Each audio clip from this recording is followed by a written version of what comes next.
Well, hi everybody. I saw you all like 16 hours ago. It's crazy. Welcome back, everybody, or welcome in for those who weren't here yesterday. My name is Travis, Super Trav Travioli if you're feeling spicy.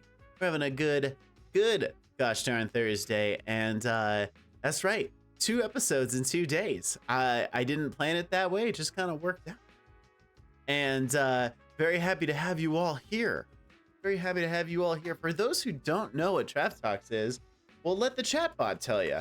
Boom. You can read. I'm kidding. No, it's very excited to have you here. TravTalks is a show. I talk to content creators about mental health, all sorts of different things that kind of go into that, societal issues. We kind of go all over the place. Last night's episode was a fun trip down memory lane, as well as learning a lot about something that is a global problem. As well as if you're in chat and you're talking throughout the thing, I more than welcome allow sharing, talking about certain things. You can definitely, share your own experience, or like say like, you wondering like what that's like or what other people want to talk about. Feel free to go ahead and chat it up. The thing is, that we may or may not address it while it's happening. We can see it. We can both see it. My guest, who's just like an anomaly right now, you have no idea. You definitely can't read a stream title. May or may not be there. May or may not be in chat. Who knows? With that being said, I really appreciate you all being here. There is a Q&A at the end for anybody who has questions, whether they're related or unrelated to whatever we're talking about today. I know normally I can talk for hours and have no guests, but as it turns out, I also like to talk to my guests. Before I introduce the guests, I just want to say a quick thank you to Purina Cat Chow. No, I'm kidding. I want to say thank you so much to those who really wanted this series to come back, and it's been so cool that people are so excited to have it like back and just like really embracing it again, because like I thought like, all right, I did a little thing that was fun, I'll never do it again, and then I kind of got the itch, and then it was like, ooh, we should bring it back. And then people were like, well, we should definitely bring it back. I think that's a great idea. And I was like, well, I mean, if we're gonna do it, we're gonna do it right. So in order to do it right, I figured we bring on some great guests, and none of which is next to the lovely WindyVenture, or Clippy Awards on Twitter if you're specific about it. You can find them coming up right now. Are you there, Windy? Can you hear us? Voice in the sky? I'm locked in a box. Help. I'm about to bring you over to this box right here. That's Windy. It's me. That's WindyVenture. Hi, everyone. Can you believe it? Can you I should have worn a beanie. I could just pretend it's still last night's stream. I just don't change the name or anything. Carly, you changed. You look different. You look a little, you got lighter? Just generally just more transparent, Like, top to bottom. And the room and everything got really switched it up in less than a day. But Windy, would you love, I mean, I would love to give you an introduction, but like, would you like to introduce yourself to those who don't know who you are? I'm WindyVenture. Great. Okay, no, I'll try a little harder. Okay. You can call me Windy. I'm a YouTuber turned Twitch streamer. I have too many interests, not enough time, and I love everyone here. Amazing. Amazing. That was lovely. And I'm a cat mom. Well, I mean, that just checks out. That just checks out. I'm excited for this episode because there was a couple reasons why I wanted to bring you on, because you have offhandedly mentioned a thing that I think a lot of people don't know is like an actual thing. And we'll kind of get to that in a second. But it's very like interesting. I know. I like to build the tension. Yeah. And I like to I wanted to talk about, like, you have such a different kind of you, in my mind at least, you have a different approach to content creation as opposed to a lot of other people. A lot of people are very just like, yeah, I just sit down, I get in front of a camera and I make the funnies, or I make the whatevers, right? And like you're like, no, it's a little more methodical for you. Oh my God, I'm honored that you would think that. I don't know if it's true, but maybe we'll find out through our conversation if you're right. How methodical am I? Well, okay, so specifically, I'm talking about the Clippys. Yeah. For those who don't know, my labor of love. Yes, for those who don't know about the Clippy Awards, I've won one. Actually, I won two. And then I've lost like 12 others. Cool. But I'm kidding. But it's this big, huge award show that Windy puts on, and it is just like similar to like the Stream Awards or the Friendo Endo Awards. Like, you have clips, but they're like more specifically like it's kind of like movie awards where it's like specifically an action clip or specifically a really funny clip or specifically a clip where you spilled liquid, like really specific things. And I really like that because it feels really methodical and thought out. Can you tell us about like the origin of that, or like what made you want to go for it? The origin is pretty surprising. And I completely forgot that this is actually how it came to be. But I love, and fitting that we're meeting this week because I am a big fan of the Academy Awards and I love award ceremonies and I get into them. And, I recently relocated. I'm still like building kind of a social circle IRL, and I had no one to watch the Oscars with me like 2 years ago. Right. And I decided that I wanted to have like an Oscar party. And then I was like, why not just make like clip categories? Right. And in hindsight, it was a mess. Like everyone had fun, but I was hosting an Oscars watch party and attempting to watch the show while hosting my own ceremony, which of course became way bigger than I thought it would. And that's how it happened. Yeah. I just wanted someone to watch the Oscars with me. Right. Right. Is there double audio? Is there double audio? There shouldn't be. Knowing me, it's me. Knowing me, it's me. Everything on my end looks good. I'm sorry. Oh, for the Clippys. Okay. See, I've lost privileges. I can't read chat. I've lost privileges. I can't read chat. I'm just kidding. I love you guys. I love you. No. Thank you. If there are any audio issues, please let me know, as always. But okay. you brought up how like specific the categories are and how methodical that may appear to you, and I love that. And maybe I need to like keep all my secrets to myself, but we're here on TravTalks. We're gonna spill the beans. Ooh, spill. I create categories around clips. I mean, so like, of course, there are so many category ideas that I want that I throw out. I can't accomplish all of the categories that I really would like. I've pushed categories on people. I've pushed for things that just aren't, it's just not going to happen.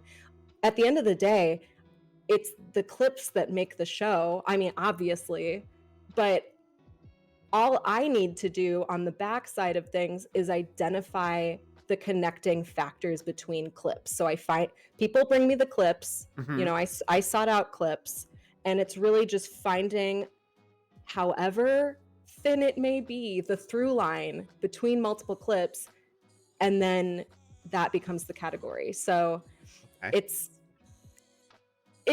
there's some creativity and technique to it, but like at the end of the day, like the foundation is what clips people nominate.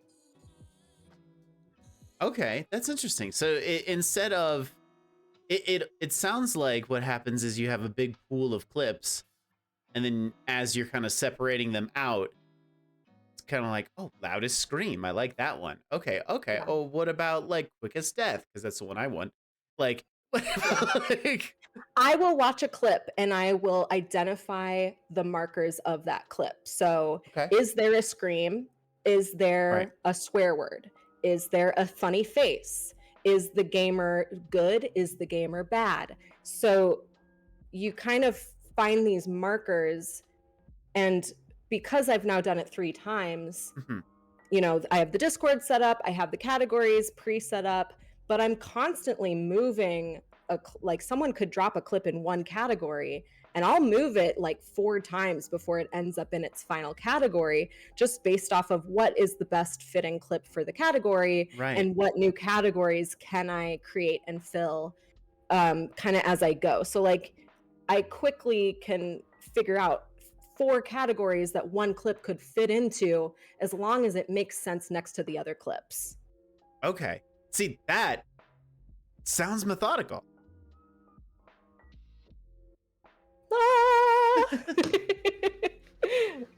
It's fun. I really like, that's the part that I really, really like. Yeah. Yeah. Well, to me, that's like that labor of love, as you called it. Like, it's a perfect description. You're like, and I really like the clips. I really like the, you know, the Yeah. having 100+ clips to probably sort through and then be like, okay, well, this one really fits here really well, but also like these 4 clips could like need that 5th contender, and it also works for that one, and you have to like really like that. That sounds It's methodical. Tetris. I love Tetris. It's clip Tetris. So you're gonna tell me it's not methodical, and then bring up Tetris, like one of the most methodical games? I mean, hey, Tetris is a dance. Tetris is life. I don't know. I guess I need to look up the specific definition of methodical. Well, there's, it's kind of like that phrase. There's a method to the madness type of thing. There's like you have your way of doing it, and I know that you have your people that you like to like kind of collaborate with, and like nominating clips, and also probably helping you kind of go, oh well, I kind of think it belongs in one of these 2 categories. What do y'all think? And then it's like, I like it better in the Scream category, or the whatever other category, like the final boss battle winner category, whatever. So what kind of started your very like love for award shows? Because a lot of people, maybe myself included, a touch, I don't hate them. I think they're a little, wow, rich people doing rich people things crazy. Like, that's not. And that's a valid opinion. I totally get it. Like, who cares about like the elite patting themselves on the back? But I was raised in like a total movie loving family. Yeah. Like I grew up, we were doing like the trivia games, and I grew up watching everything from House on the Haunted Hill to Singing in the Rain, and musicals. I grew up on lots of musicals. I'm a total Disney child. Not that I went to Disney. We weren't well off, so that wasn't an option. Sure. But growing up in like the Renaissance era of Disney, so I've always from the get-go, I've been very into film, and kind of brought up in that culture where like if you're gonna go hang out with your aunts and your uncles or your cousins, like you're gonna watch a movie, or at least talk about movies. So I've just kind of watched awards since I was a kid. I mean, my obsession with Lord of the Rings runs deep. That was when I was 11. So I think rooting, oh my God, and even like Titanic, hello. Like Titanic came out when I was like 8, and I was obsessed. So like I was really into these like big movies that got a lot of attention. So I think that could have like given me the in to like root for something and get excited when like the movie that I loved would win. And also like fashion, hello, glam, like like I'm into that kind of thing. I've always been into that kind of thing. So like dressing up, looking at the fashion, that's like a huge part of it. But also there's something about when people get together and they just like, you can just feel really happy for someone. Right. And it doesn't really matter if it's something so unrelatable. I somehow in like my heart of hearts, like I cry at like most speeches. Like it doesn't even have to be that good. Like I just get like really emotionally attached to like the fact that they're experiencing it. I don't consider myself an empath, but like I absolutely can feel what they're feeling in that moment, and it's like a beautiful thing. So that apart from my personal enjoyment of like film and like award shows and things like that, I do have a case to make for the haters, because I get it, I see you, I hear you. Please. But something that the awards do is that they oftentimes can give attention to a movie that would not have gotten attention. Like they're not all like that big. Like, of course, you're going to have the movies that come in and sweep a bunch of awards and get a bunch of nominations. But if I'm going to go through and watch every nominated film, it's going to lead me to something I wouldn't have seen otherwise. And sometimes that's going to a smaller filmmaker. And then you have these stories that are told that I would have never heard otherwise. So it also like helps boost the industry, which is the backbone of like telling stories and like providing representation. Like, I think it's a beautiful thing. Okay. And I'm done. That's all. Well, I really do appreciate like the idea of you're just like, well, I mean, it can, Yeah. it doesn't always. And, but like, it definitely can like bring to light. Mm-hmm.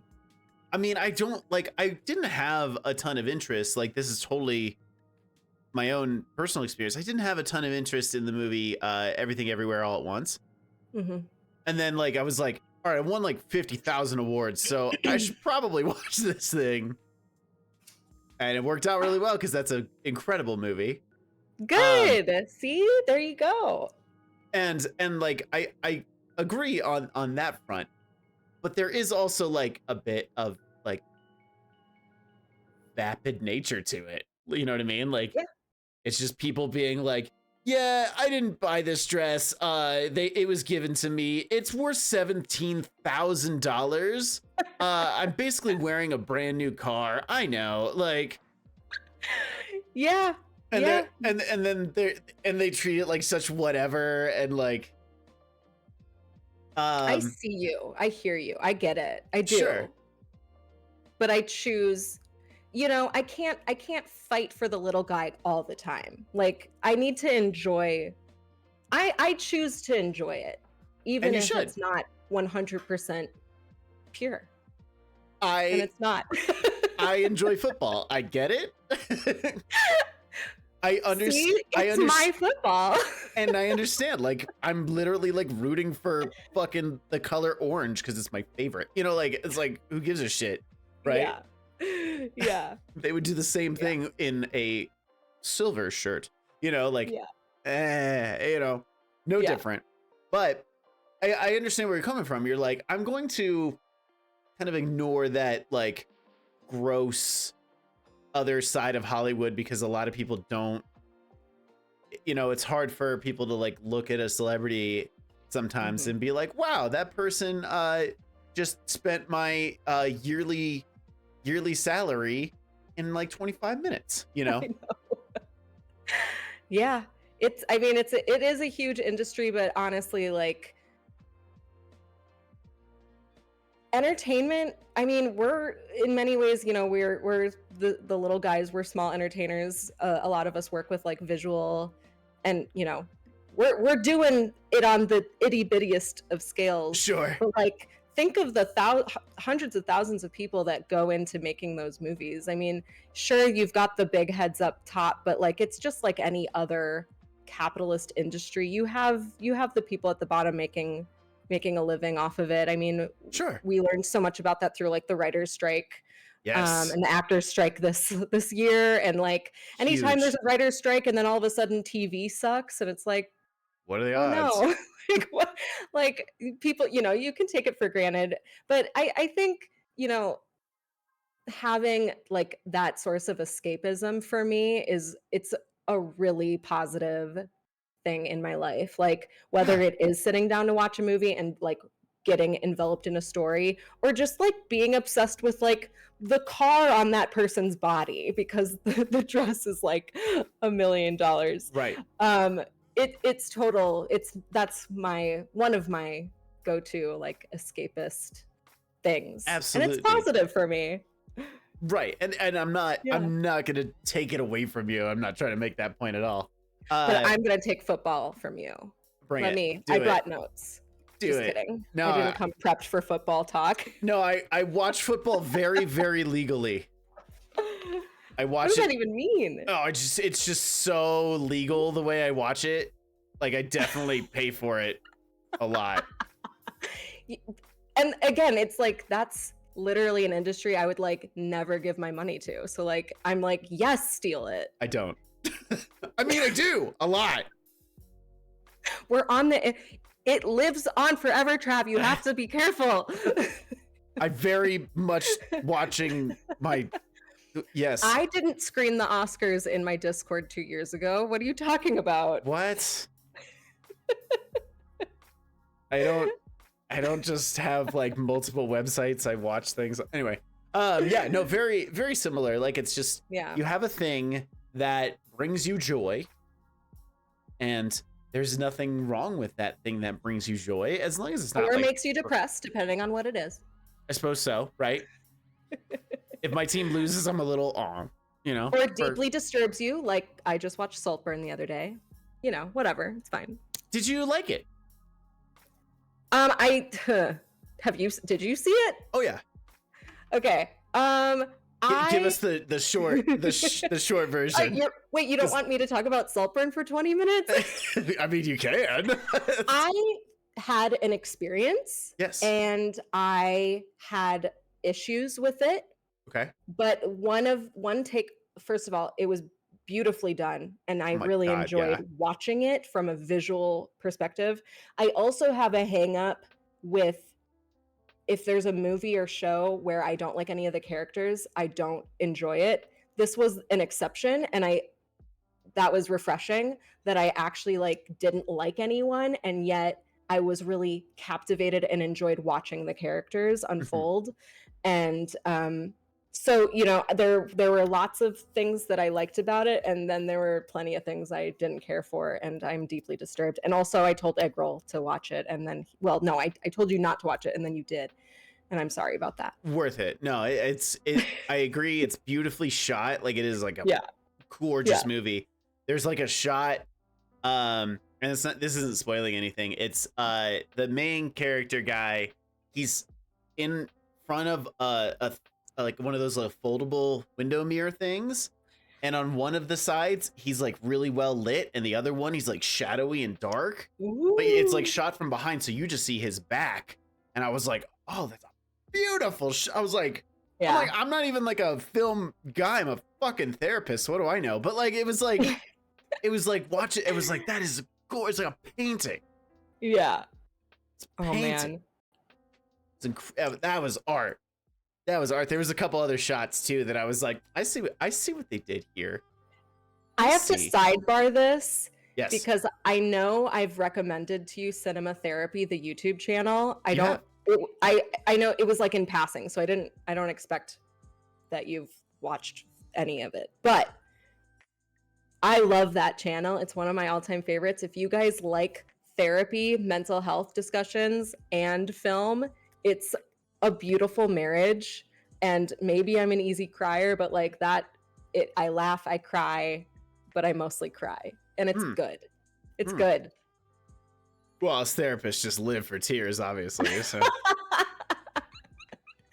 yeah, I'd be interested to hear what you think of it as a professional yourself. Well, the professional in the therapy world, I would not call myself a professional film guy. Well, I'm a professional in neither. So like, what am I even saying? But I'm gonna write it down. Cinema therapy. Yeah. You'll because I do like, remember you saying that, but I didn't look it up. You just got to find the video to the movie or show that you like, and then you'll be interested. That's how you get hooked, right? Yeah, that's how you get hooked. That's how you get. Well, I mean, that's why I'm bringing on so many different guests too. I gotta get other people hooked. I'm siphoning clout. No, what's so funny too? Like somebody, it was during the middle of season 1. I got a DM from somebody who no longer streams or does anything, but they're like, you're doing it to like steal their audience. And I'm like, if anything, they steal my audience. What are you talking about? Like, I mean, like, why does it have to be about a competition? Why do we have to make it like so evil? Can't we just something I learned in a cinema therapy video. Oh, double plug. And this is some therapy. So you tell me your thoughts on this. But please. Intention doesn't matter. It's the result that ultimately matters. And people can get hung up in a fight that like, yeah, but my intentions were this. But at the end of the day, like, that's not what's impacting the situation. And so let's say I'm here because like I'm just really trying to get out there. This is my breakout moment, and I'm going to become a huge star, and I'm going to steal all of your followers. But at the end of the day, if you and I have a positive, if we have a positive interaction, maybe someone takes something away from the conversation. If there's a net positive, then like, who the fuck cares like how golden my heart is? Because at the end of the day, you don't know my heart. You just I'm just here on the internet, and like, if you're gonna fill in the blanks about me, like, that's your problem. Like let's make positive impacts in the world. Like, I know like Mr. Beast, who I've never actually watched one of his videos, but like I watch YouTube news, and it's like he gets all this hate for like using the unfortunate that he did like dental work for like people. I don't really know. I know what you're talking about. But my perspective on that is like, okay, like, so he's making a bunch of money off of these people, but the people receiving the care are very grateful, is my takeaway. And so I just look at what is the net positive here. Yeah. And not like, you can't do that because your intentions aren't honest enough. Like, come on, let's just have fun and be nice to each other. Is that so hard? The thing I work, as you probably know, and I work with children. I'm a child therapist, and it's a constant talking about impact over intent. I understand that you were upset and you wanted to tell your parents that you were upset, but you hit them, and that's the impact you made, quite literally. Like, you made this impact on them that now they are afraid of you because you're a teenager, man. You're bigger than your parents now. Like, you made this impact on them, and that is far more important than your intent. Now, if you take accountability for it and you can make reparations and whatnot, then you can move on from that. So yeah, I find it always impact over intent. And like, the Mr. Beast thing is like, well, he's profiting off of other suffering, and it's like, well, he also paid $50,000 per person in this video to get their dental work or get their eyes fixed or whatever it was. Like, I'm not really seeing the issue, because it sounds like he takes the money he gets from his videos and just funnels it back into his videos, rather than being like, there's bigger problems in the world. Like, let's not pick people apart on such a personal level. Like, if someone's successful, I want to be happy for them. Right. And I would love to share in that success a little bit. Like, we can all benefit from other people's success. Like, I will be happy for you, Windy, if you just like take off, right? I'll be like, fuck yeah, that's amazing, right? People feel weird about like the Clippy Awards. Like, it definitely does rub people the wrong way, for sure. Oh yeah. Which, like, I'm not gonna twist your arm about it. Like, I'm not here to force anyone to do it.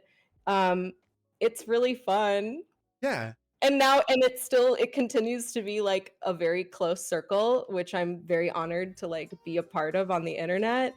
And I've gotten hate for having the same people nominated too many times, and I'm like, well, that's your fault. Like, if you guys nominate more clips, I'll find I make categories around the clips. Like, I will, as long as you're a good vibes person, like, you're invited. Like, it's and like, I'm not after your followers. Like, I'm just trying to have like a fun time. I mean, obviously getting recognition for my hard work, which it's of unreasonable amount of work, to be honest, but like, of course I would love recognition for that and like to feel appreciated. But like, at the end of the day, like, we're just having a party, like, let's not make it so serious. Life is hard. Let's not pick fights about it.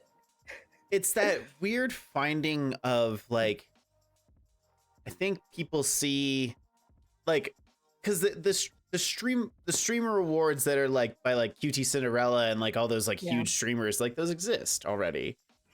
And then like there was like the Friendo Endo Awards that just happened like a few weeks ago. And then like there's other award shows and like those just exist.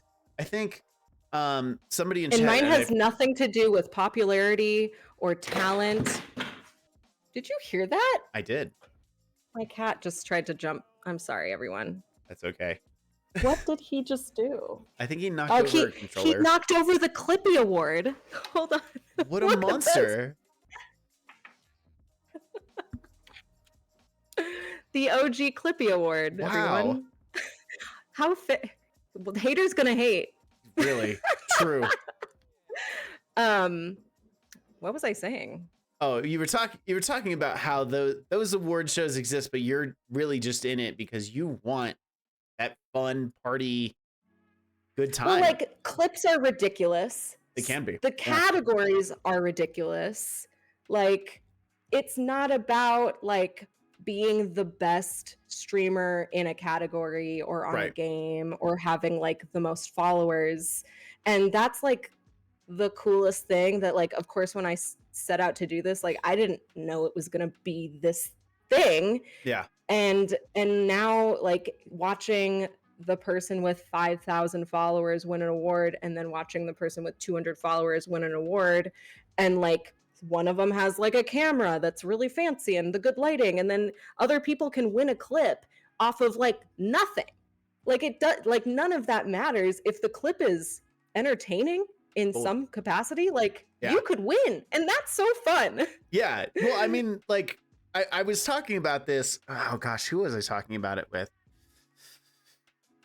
I don't remember, but I was talking about it with somebody about the Clippys specifically, because like I first of all, like your voting system where it's just like everybody's got a minute, figure it out, you know. Like, you just watched all 5 with me. I gotta go to bed. This show's gonna take 8 to 12 hours. You got 1 minute to vote. It's chaos. Well, and like it also means that like a lot of like pre-show bias is like kind of filtered out, right?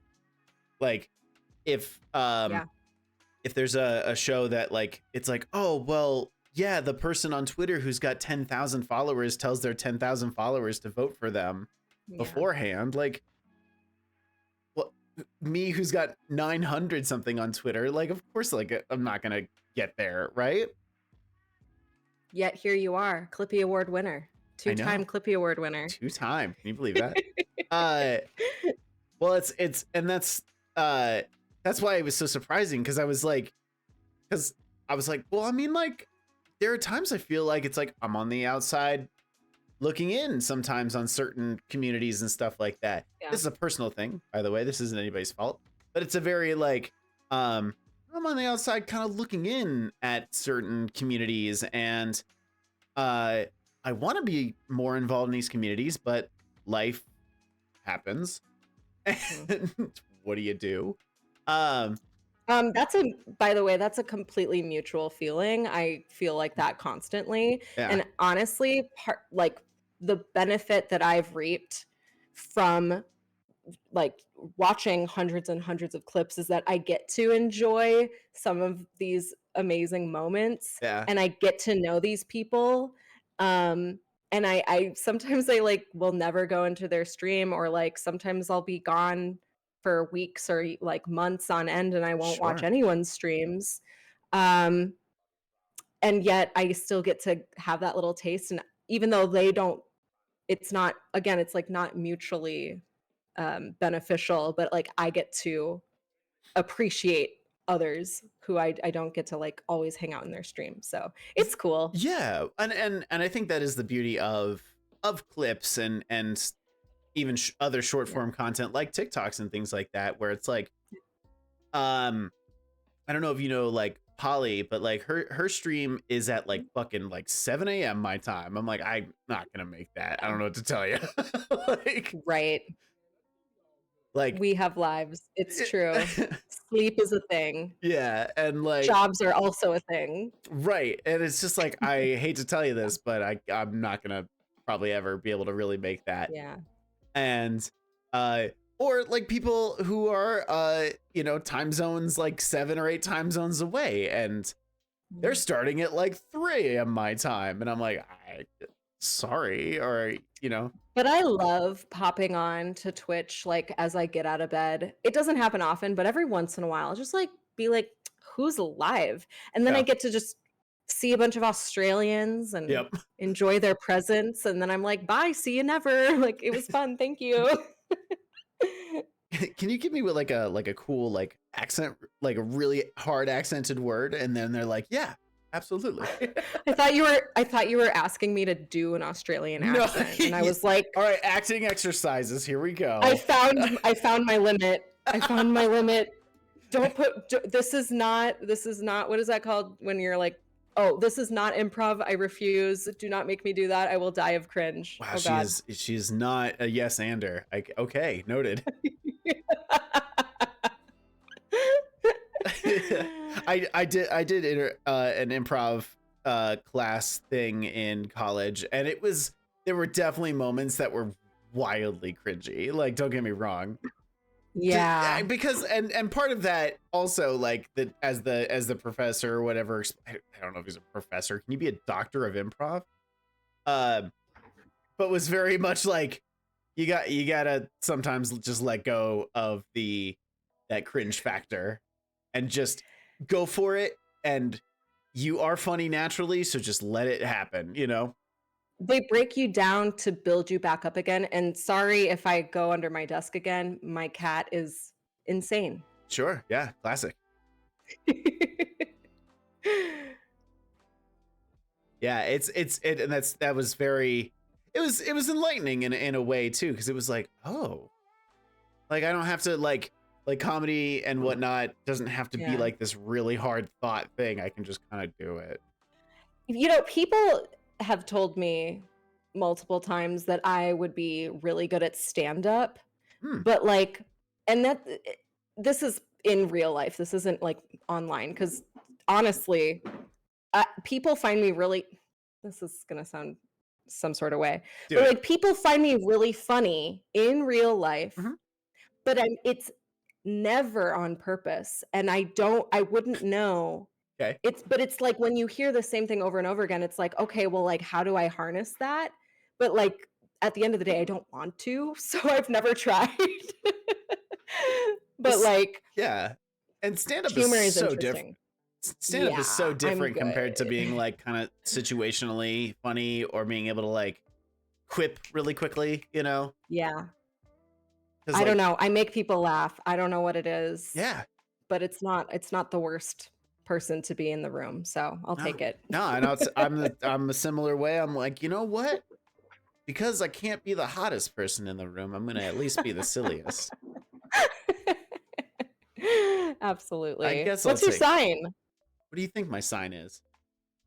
I don't know. I'm not into that whole thing. Well, then why did you Why ask? would I ask? Well, because maybe there's a sign for there's a sign for being funny. Being ugly but funny? No, go on. Well, I'm a Sagittarius, so I feel like that aligns with my sign. Okay, yeah. But like, I don't know what I don't know. That makes a lot of sense. It's an air sign. I feel like I've wished you a happy. It's not. It's a fire sign. Oh my god. No idea. I feel like I've wished you a happy birthday, so like I'm just gonna take that as a win and give up. I've definitely been there for your birthday at least once. Wow. Yeah. Are you gonna reveal your sign or what? You're gonna leave me hanging. No, I gotta go hunting. You gotta take a stab in the dark at least. Can you tell me what element it is? You don't No. know. Oh, you know what? I think it's an air sign because I think it's stupid that it's an air sign. Okay. Ooh, if it's stupid that it's an air sign. The only air sign I know is Aries. You nailed it. Aquarius. Oh, you're an Aries? No, you're wrong. Oh my god. Are you Aquarius? Wait. I'm an Aquarius, yes. Aquarius is not an air sign? Yeah, it's a water sign. It is not a water sign. Why would they call it aqua then? I know! Okay, sorry. That is, it's so dumb. It's like the water bearer or whatever, and they're like, air sign. Well, there is water in the air. No shit. But like, there's oxygen in water. Like, duh. Like, well, you're an air sign. I'm an airbender. So like, that's fun. that's pretty neat. Yeah. And I'm windy. So. Oh my God. There's airiness to me as well. It's in the hair. It rained insanely today. So like, the hair's doing something about it. You know what? I showered. So congratulations. That was this move. That's why it's contained. Ooh, I just thought of my third question I'm gonna ask you. Oh gosh. All right. I gotta write it down so I don't forget. Hold on. Put on the elevator music, you guys. Hold on. Earlier, Windy had mentioned that she has questions for me when it comes to the Q&A, and I've never had any guests like prepare questions. All right, I'm done. It's always like what's your favorite Pokemon? And I'm like, well, I mean, Dragonite's a pretty goofy dude. I like him. Oh man. Yeah, I mean that world of the world that you're talking about, just going back to that really quick, is the world that of creating a community around just like we're celebrating each person in their own little spark of a way.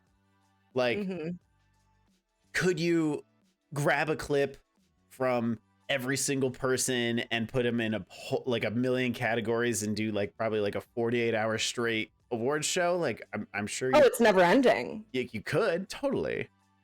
Yeah. Like, I just kind of have to narrow it down, and then there's like just that little competitive edge where you could be like, hey, look, Ma, I died really fast in this clip. Pretty neat.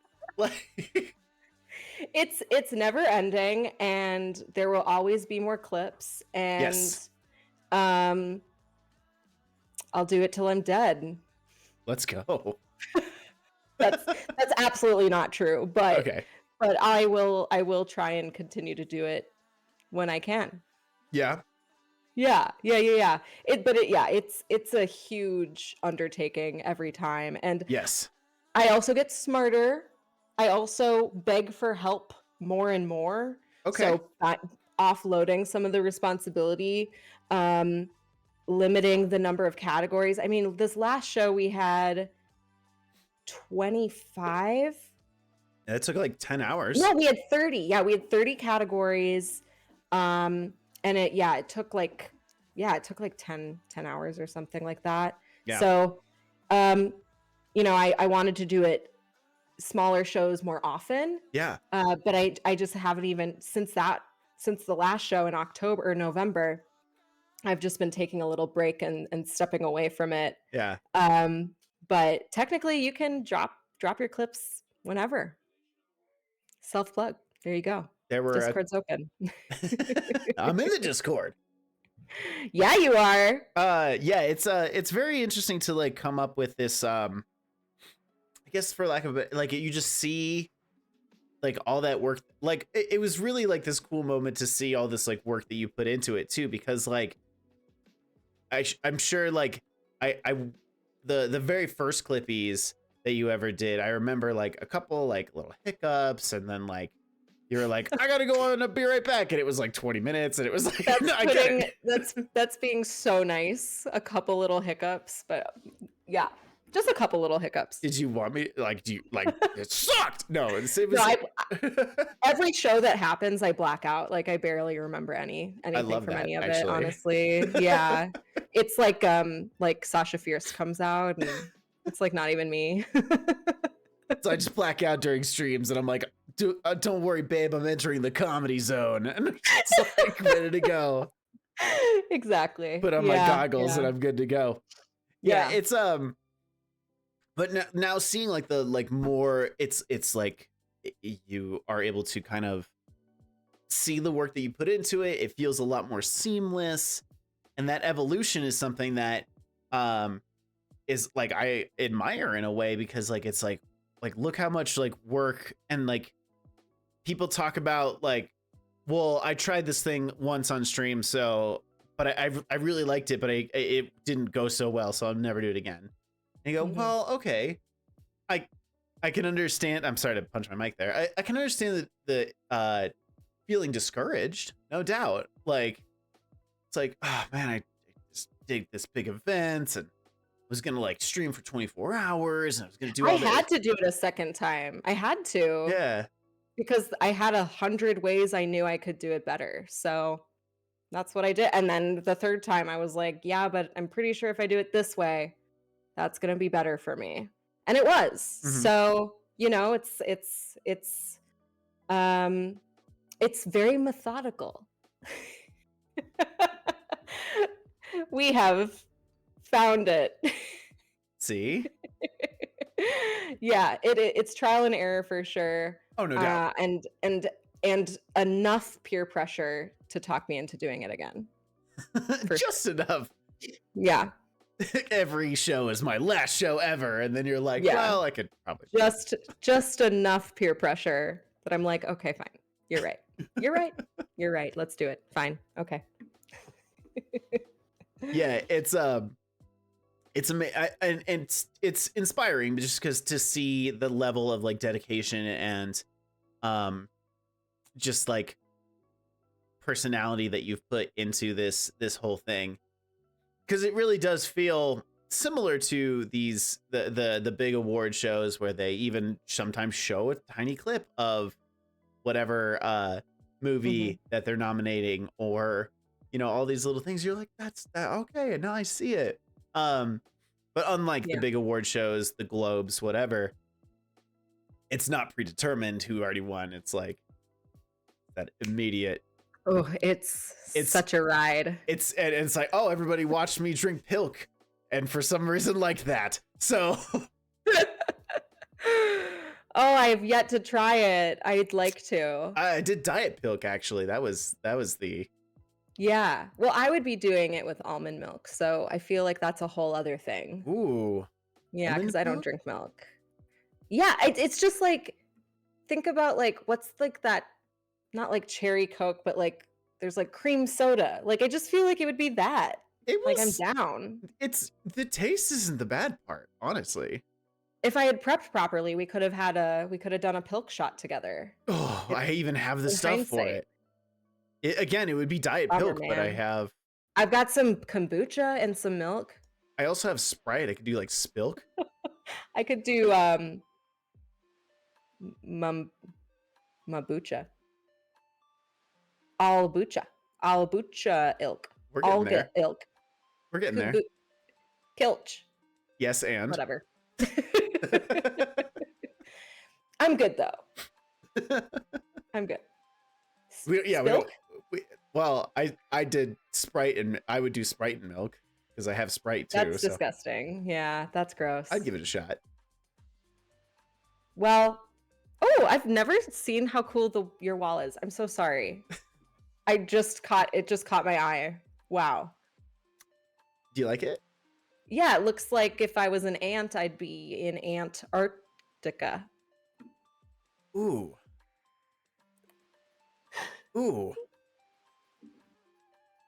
I understand the intent behind it. How do you feel the impact worked? You know, I can't help it. It's just where my brain went. And honestly, I don't take it back. It's true. Look at it. Just look at it. If you were an ant on that wall. I've seen it. Icebergs. I've seen it. I'm the one who put it up. You've been to Antarctica? Obviously. Haven't you? Unfortunately not. No. Why not? I think I looked up cruise tickets once though. It's the easiest. It was the best place to go during COVID. Super simple commute. Nobody around. Yeah, I think I looked up like a New Year's cruise out there, and it was like, you know, $4,000. Extra chilly too, like during New Year. Whew. I don't know what the weather patterns are. It's the bottom of the earth. I mean, who knows?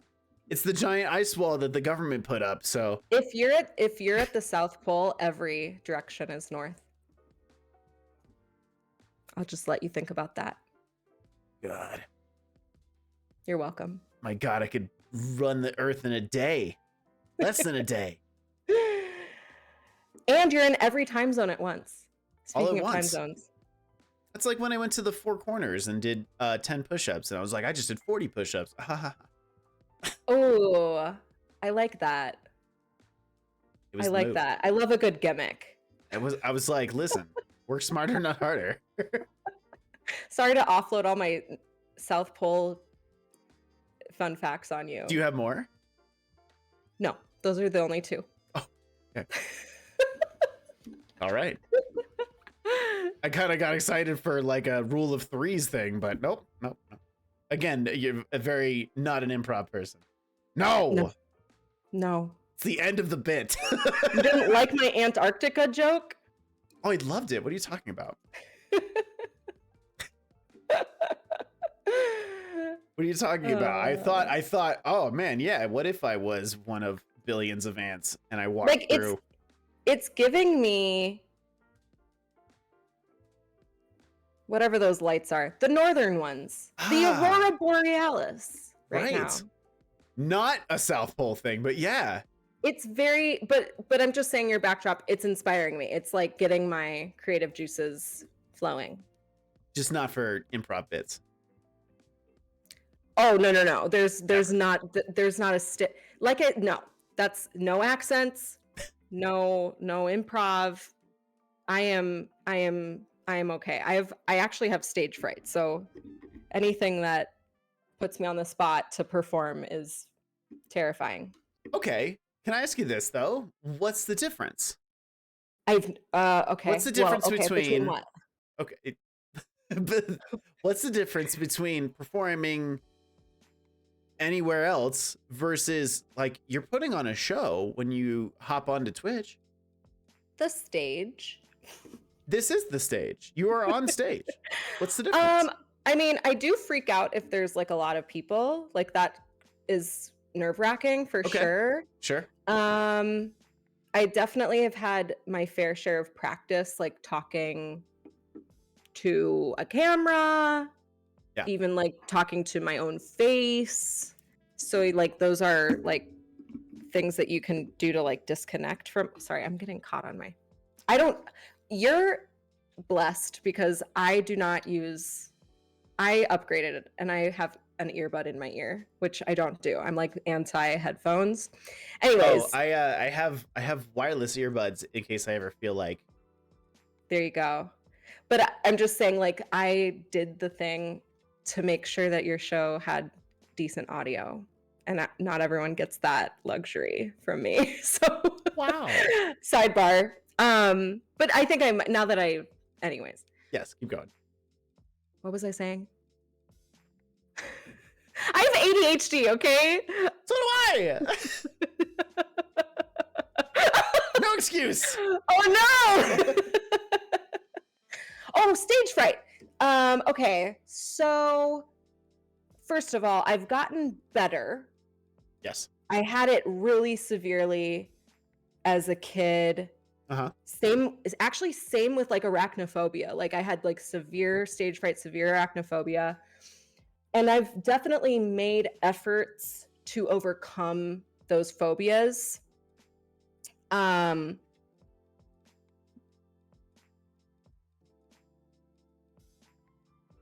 think it's like just having like a security blanket. So sure. Like on the internet, it's the fact that I have total control over my environment, except for in this kind of instance. But like at the end of the day, like if I need to like run away, I can. Yeah. I have total control over like all of the elements and things like that. So being out in the wild or like not knowing what the improv bit will be or like not having practiced my Australian accent, you know, like I think that I told you this before we went live, like the weird like amount of prep I did, not really like any self-reflection, which probably could have done me good before being asked personal questions, but to at least like I visualized us doing this. Like I have things I can do that like take away that. Yeah. And there you go. Okay, so but it's a like, control thing. Yeah, sure. Yeah. Easily. Yeah. If I'm putting it really reductively, obviously, but like it's very like it sounds like when it's on stage, I can't control the other actors. I can't control if a light gets messed up. But when I'm here at my house, I get to control all those things. I control how bright my lights are, how dim I was they just gonna say, are. and those bright lights that they have up there on those stages, like, my goodness. Yeah, I've always wanted to try like community theater or something, because like I would never got to fulfill all my like theater kid dreams. But at the end of the Sure. day, like I think I would puke. Oh. Well, Maybe. that's I fair. feel like I mean, I think I have a fear that I would. I'm not like Oh, that a classic anxiety puker per circle right se. there. Right, like what came first? Yeah. Like, do I have a stomachache because I'm scared, or am I scared and now I have a stomachache? Like, who even knows? I not to like push drugs on people, but I also have a propranolol subscription. So maybe that would come in handy too, you know? Yeah. I mean, I haven't needed it for actual public speaking, but I'm actually going to be putting on a class at my IRL job soon. So gotcha. I think that'll be an interesting, because it's been a long time since I've had any sort of like presentation to do. So who knows? I don't know. Maybe karaoke is the good in between too, because then it's like a Oh, halfway. It's like a halfway I being a theater kid because you're performing, but like it's at like 3 minutes at a time. You know? I had the worst karaoke experience like a couple months ago. I haven't recovered. Oh, I go It to was karaoke all the awful. time. It was my bad. I picked the wrong song. I should have known better. That does happen though. Like you're gonna It like that. There's only one way to learn. does. Never again. It was a Party in the USA, Miley Cyrus. Oh, okay. It was a bad choice. Oh, yeah. You sing that song sometime and you tell me how easy it is. Sure. Okay. Could have picked something. And then I had to have a redemption song. So I sang Teenagers by MCR. Classic. Classic. A little bit more screamy. Very doable. I get you. Just to like, no, I get it because like I'm pretty steeped in the karaoke thing here. Not to brag too much. I got 27th in the state. Thank you.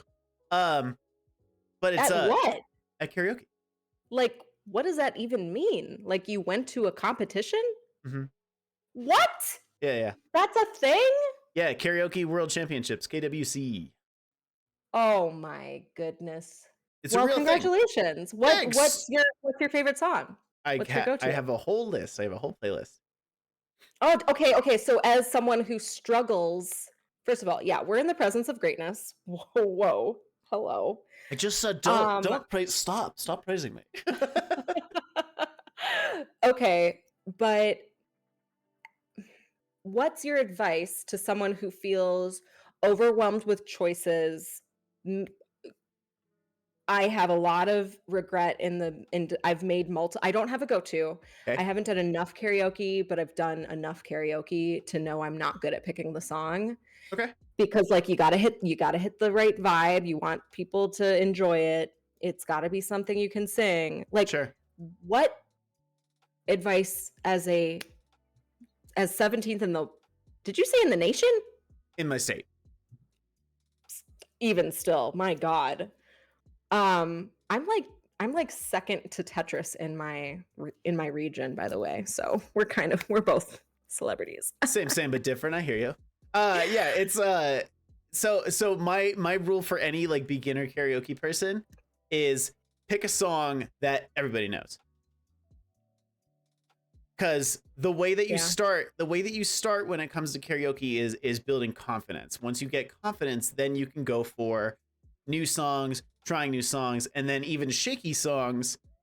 Like, don't really shake your confidence too much. It's just kind of like, all right, yeah, I either need to practice that one more or I need to just not do it again.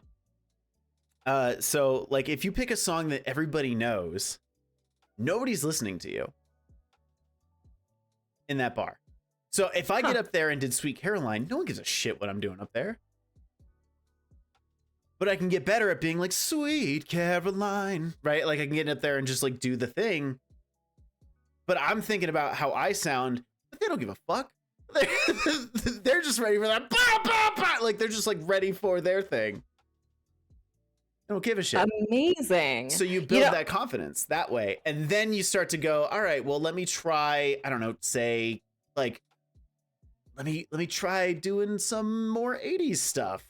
Yeah. And then like when you get really confident, then you're like, I'm gonna go fucking Pat Benatar. Hell yeah.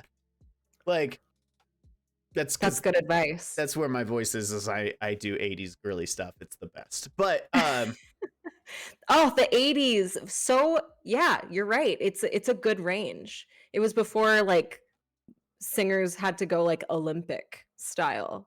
Yeah, like you don't have to get up there and sound like Ariana Grande. That's ridiculous. Right. Like nobody, like how many people actually have whistle tones that are legit, you know?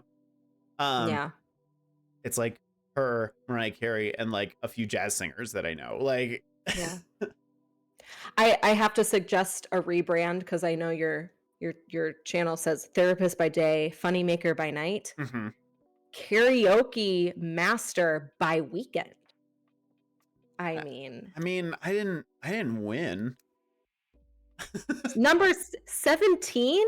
27. Let's Wait, 27. Did I hear you wrong? Whatever. It's insanely impressive to me. Like I'm negative, not even in the numbers. I'm a Z, you know. No. I'm the letter Z. Again, it's very it's confidence based because that is going to help you feel better about what you're doing. And once you become confident in what you're doing, the song choice matters a whole lot less. It helps when you pick a song that like the audience knows, but you can feel confident doing at the same time. So like one of my go-tos is like I Believe in a Thing Called Love. Like people like that one a lot, but it's a little bit show-offy for me and I get to kind of do that thing, right? Oh, it's a catchy tune. It's a great tune. Okay. And not 80s, 2003, if you can believe it. Whoa. Yeah, isn't that crazy? I'm old. Time is weird. Whatever. Time doesn't exist. It's not real. It's not. But yeah, that is something that is my go-to advice is pick something that everybody knows to start out. So do your Don't Stop Believins', do your Sweet Carolines, do your Smash Mouth, do your fucking I hate this song, but Friends in Low Places. Like do those songs and build up that confidence to the point where then you're like, all right, now I'm gonna try and do something for me. And once I have that confidence, then I can kind of build on that rather than like I have to pick the song that shows off not only the top end of my range, but the low end of my range as well. And what about like, what if I do a song where I get to do like a little bit of a metal scream and it's like, no. Like don't. No. You're overthinking it. When are you going to host a karaoke party? When stream? I don't get nervous to do it online. But like you could have people come in and you could have people like you're already doing it. You could have guest spots and then you could be the host. I did host karaoke for a long time. Yes, you did. I knew it. I thought about applying. There was a position in Hawaii when I was living out in Hawaii. There was an opening for karaoke host. I almost did it, but I would have had to practice. Oh, it's a blast. That's cool. It's cool. That's cool. And like, if I could make that like a legit career, I probably would have, because you just get paid to party. It's dope. But it's definitely not like a career. No, it's you'd have to do it for the love of doing it. But and like one day a week. I was doing it for a while. How hard could it be? For a while I was doing it 2 nights a week. And sometimes 3 depending on that the best, most iconic job you've ever had, or do you have one that tops it? Like how could you top that? It's probably, I mean, as far as like jobs go, then yeah. That's the best. Because you, like I said, you just get paid to party. It's a blast. Oh my God. You were literally doing what you do here, IRL. My boss, in song. My boss, if you like any sort of reality or competition shows, do you know The Voice? I do. Did you watch the last season that just came out? I did not. Okay. Do you care if I spoil anything for you? I do not. Okay. Jackie Rohr is a contestant on the latest season. She got 4th place. Oh, that's amazing. That was my boss when I was hosting karaoke. What? That is so cool. Yeah, she's incredible. Like I'm like I that's greatness to me. I'm like she's wow. Who was her coach? She let her daughter pick Gwen Stefani. Oh wow. Her daughter Leilani, who I love, and I have babysat before. And but then she lost on like a weird head-to-head thing, and Reba saved. Oh my god. It was Reba. Yeah, it was perfect. Perfect pairing right there. That is so cool. I met someone who was on Naked and Afraid. That's all I got. I also know someone who's not Naked and Afraid. They're like, I couldn't talk about it for like a year. It was awful. Right. Oh man. Which is definitely a go-to. Like, I'll watch that over The Voice any day.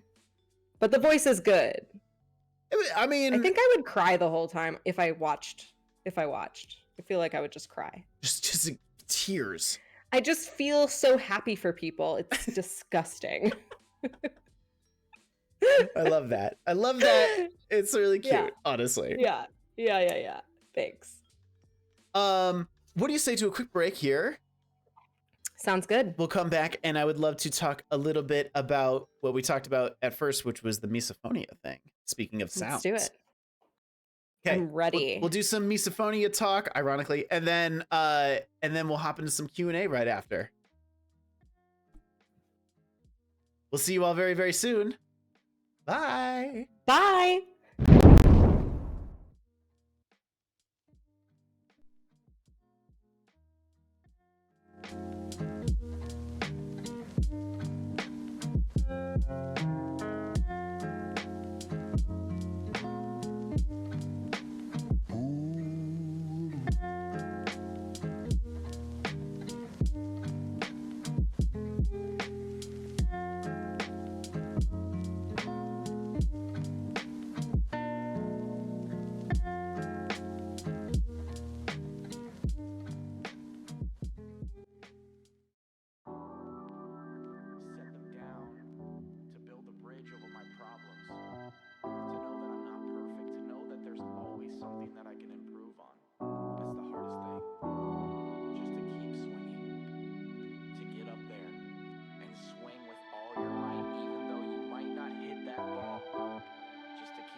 could spend your whole life imagining ghosts, worrying about the pathway to the future, but all there will ever be is what's happening here.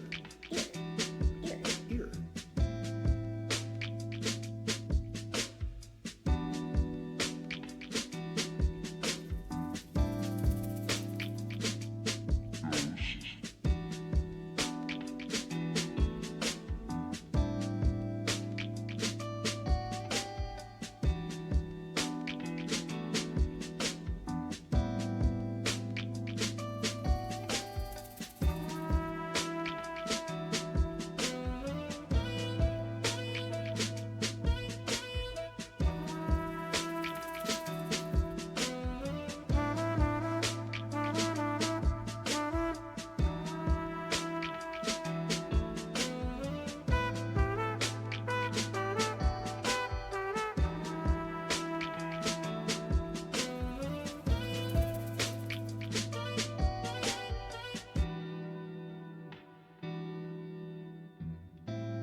Oh my goodness gracious.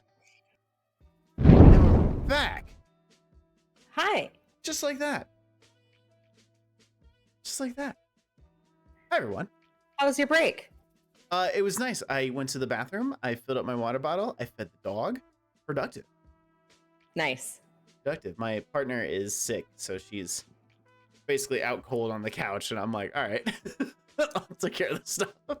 So sad. That's nice. I know. It's brutal. She's running a hella fever. Oh, well, thank you for taking care of me while whatever.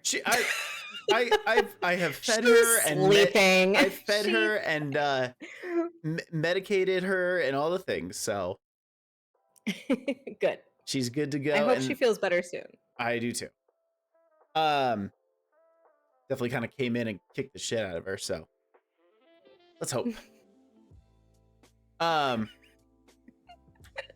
So I wanted to quickly touch on misophonia. Do you want to fill us in on what misophonia is? I also have the dictionary definition pulled up. I got it pulled up in my memory. Hit me. So let's compare. Okay. Misophonia is also known as sound sensitivity syndrome, where you have a severe emotional reaction, usually to specific sounds. How'd I do? Not terrible. It's you like basically made it layman's terms. Yes, absolutely. So, because what's the point of having something wrong with you if no one can understand it, which is misophonia. Right, absolutely. We want the official definition, which you were pretty close was. Yeah, tell me. A condition in which one or more common sounds, such as the ticking of clock, the hum of fluorescent light, the chewing or breathing of another person, causes an atypical emotional response, such as disgust, distress, panic, or anger in the affected person hearing the sound. There you go. Thorough. So you were like, fucking crunching? End it. Yeah. I'm done. Yeah. I've said it a lot of times to a lot of people, so it's condensed over the years. When do you feel like when was like the first time? I mean, because like, sure, like chewing with your mouth open is like kind of gross, but I'm not going to sit here and get pissed off about it. It's just kind of like, yeah. Ew. Like, what is it? When did you notice? Like, when was the first time? I don't know what age I was, but it was in childhood, early childhood. So it's something that I've had for a long time. And it was from my dad specifically.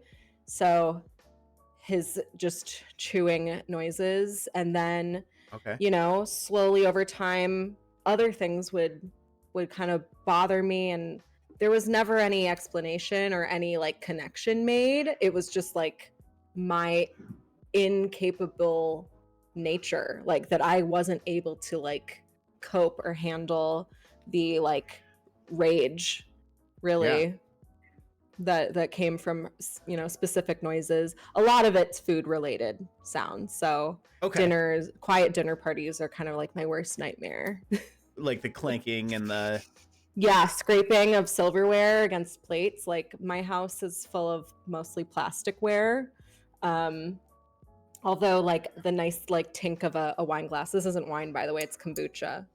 Like something like that wouldn't bother me, but like silverware sounds, definitely. Chewing.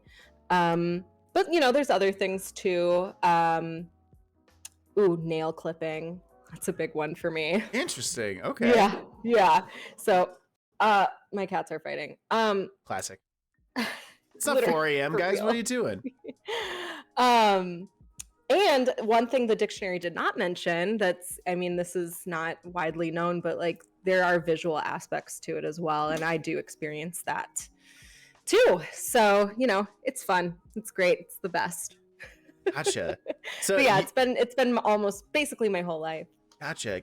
You mentioned like it was, the word you used was rage. Mm-hmm. Yeah, it's awful because I want to be a nice person, but sure. It literally is for me absolute like the most frustrating anger. It's a terrible emotion that you like to have to experience in like times that I would have no other reason to feel that way. Right. But it, like to call it a severe emotional reaction is true. It's not that I act out in rage. It's internal, but like that's a big burden to like have to put on yourself all the time. Yeah.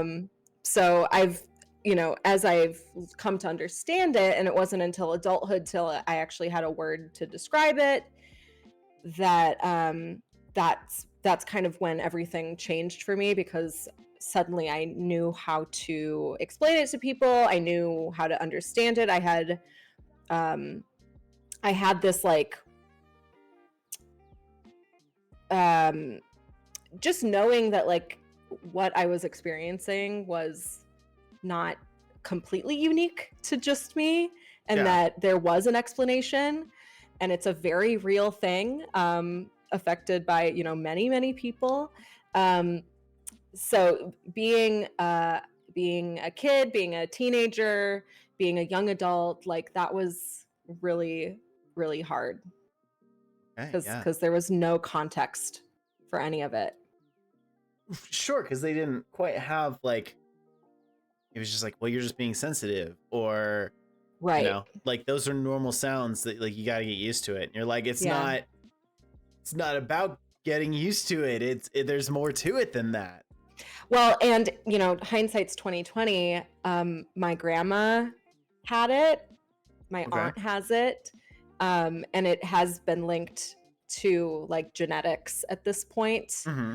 And it is currently being studied. In particular, Duke in North Carolina. So I actually participated in one of the largest studies going on a couple years ago. So they're linking it to different neurological, different disorders, different mental illnesses, trying to find patterns. And it's really cool that like the more like, I can't wait to see what we know in 5 years, 10 years from now. But you know, it's just one of those things like, oh yeah, you hate mouth noises. For me, it was like, spit out your gum before we see grandma, because like she will literally have a fit. Yeah, like she reacted in the similar ways that I would react, like just pure like, you know, just instant frustration. Right. So and thanks, grandma. The difference between like seeing like or hearing like a chewing noise and just kind of being like, that's gross. Like there's like the atypical reaction, as you said, it was like it's beyond just kind of being like, ugh, annoying. It's like, I mean, my whole body will like clench up, like it can create it can even like give you like nausea, because Yeah. like my whole body just like tenses. So Right. there's a physical reaction to it, and it's just like you're just taking on this like huge mental load, and then you have to like pretend to be normal when you're definitely not feeling that way inside. So and then there's that internal dialogue of like, do I say something? Like, how do I get out of the situation? Yeah. How much longer can I handle it? And that's a whole other, side to it. So it definitely has impacted like how I can socialize, and it impacts how I can enjoy people's streaming even, Right. it's a thing I carry with me in every scenario. So no And I'm no sorry. mukbangs for Windy. So if you're thinking about a surprise mukbang. I've actually done plenty of like eating on stream, which No, not you. if Right. you cannot watch somebody do it though. Well, I can trigger myself. I do. Which Okay. is such a bummer, but like, whatever. that What would am I be going to do about frustrating. it? It is.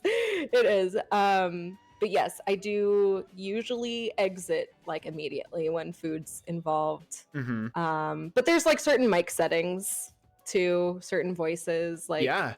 I could completely enjoy someone and the content they make, but I have to like pace myself if their mics are doing something wrong. Right. Or just not even something wrong, just something that's like wrong to me. So there's no judgment, but it's unfortunate that like there are times where I literally can't hang out with the cool kids. Gotta take breaks. The the whispering ASMR, can't do it. I love ASMR, but like whispering ASMR specifically even with the I'm mouth down. noises. I'm down. I mean, there's no logic. I mean, there's certain, and I think I'm probably like an exception, but I'm a huge fan of ASMR. I actually think for me, it goes both ways, where I can feel intense pleasure from sound as well as intense displeasure. So for me, it's like, I'm sound sensitive, and that's how I like to explain it to some people. Because like someone will like type on a keyboard a certain way, or like someone could have just like a really nice voice, and like I will get like immense satisfaction from things that no one else is noticing. Right. That's fair. I think there's definitely a lot of different versions of like a similar I mean, that's why there are so many different ASMRs, and they're different, Right. I can't enjoy every ASMR. The tapping, right. Some people like, and like some people just like that, like, like kind of, it sounds like you like, even doing that is like gonna like make me tingle a little bit. Sorry. I'll keep my hands down. I mean, nothing. I'm not gonna. No, it's cool. Whatever. But it's very. No, because it is a neurological thing, and like it's straight connected to like your whole your thalamus and your hypothalamus, and that goes to your brainstem, and then it like can send signals to your whole body, right? Yeah. It's and what I was kind of because I do my research on all my people, what I was looking up about like some misophonia stuff is it is almost, for some people, a like fight or flight type response. Yeah, I've definitely experienced that. Yeah. So like it's a weird connection in the brain that is like, oh, I heard tapping on glass, for instance, and my brain basically registered that as like a predator. Like, yeah. Which it's not, obviously, but like that's where that like reaction comes from, because it's just my brain was like, all right, get ready for a fight or something, Yeah. It's not fun. It's definitely, I don't know if I would call it fight or flight for me personally. Sure. But I do have the like urge to exit. So I guess that's what that is. But like that. How long can I like handle this before I have to go, kind of thing? And like, or how do I leave without anyone noticing? and like how long is this noise gonna like exist for, and I've gotten a lot more confident in just being like, oh yeah, you're dishing up, like I'm just gonna like disappear. I'll be back in a bit. Or, like I'm gonna turn up the music. Like that's like a big one for me, is like, hey, let's just create a lot of background noise. Like eating out in restaurants, totally no problem for me, because there's so much sound that like it's really just like a quiet dinner kind of situation. It's like you just gotta have some other noise, or like I have noise canceling earbuds that I wear, so nice. There's plenty of things that aid me. They're not cures and they're not perfect fixes, but like it helps. And I mean, a lot of it's strongly connected to ADHD and autism, which those are strongly connected. The biggest difference is social learning, folks.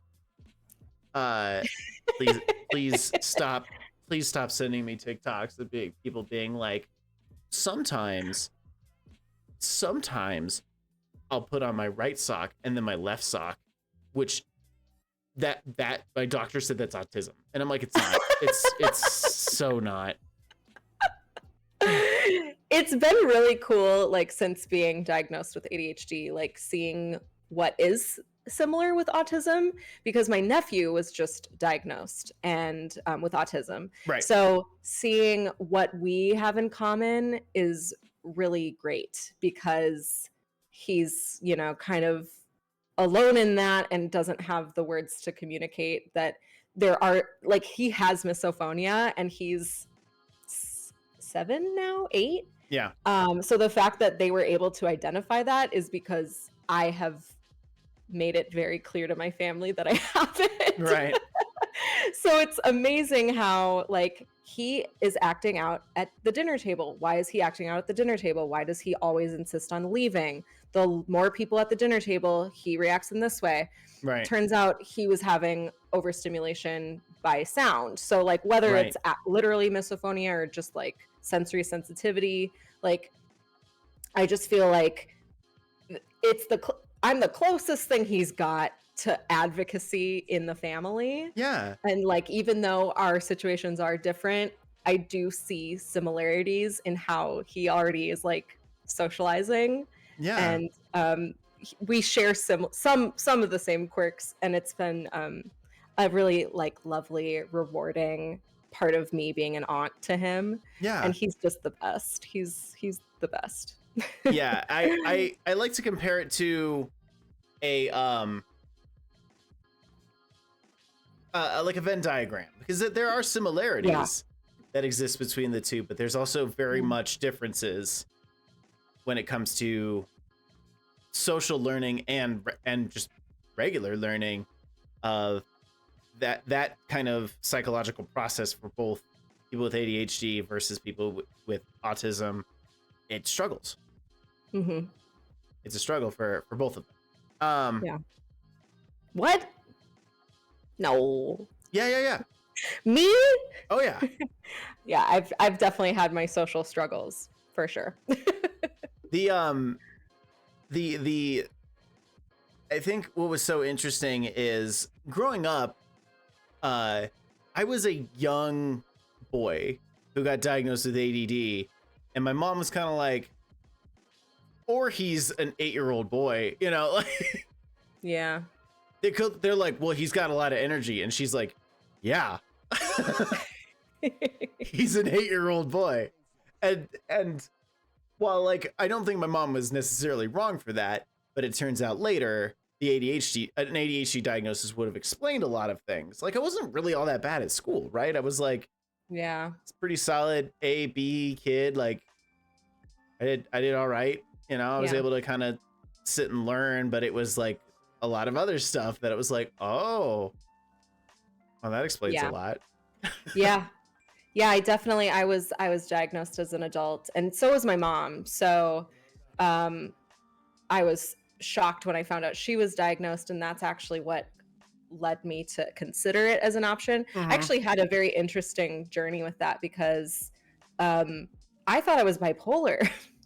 Sure. Which that's tough. And I actually received a diagnosis, although it was kind of a joke. Like, this lady did not give me any amount of time and actually gave me a diagnosis. And I was like, excuse me, ma'am, this feels really wrong. Like, you just met me. Yeah. And like, yes, I don't know if it's the same in all genders, but like there has been research showing bipolar and ADHD having really similar presentations in some women.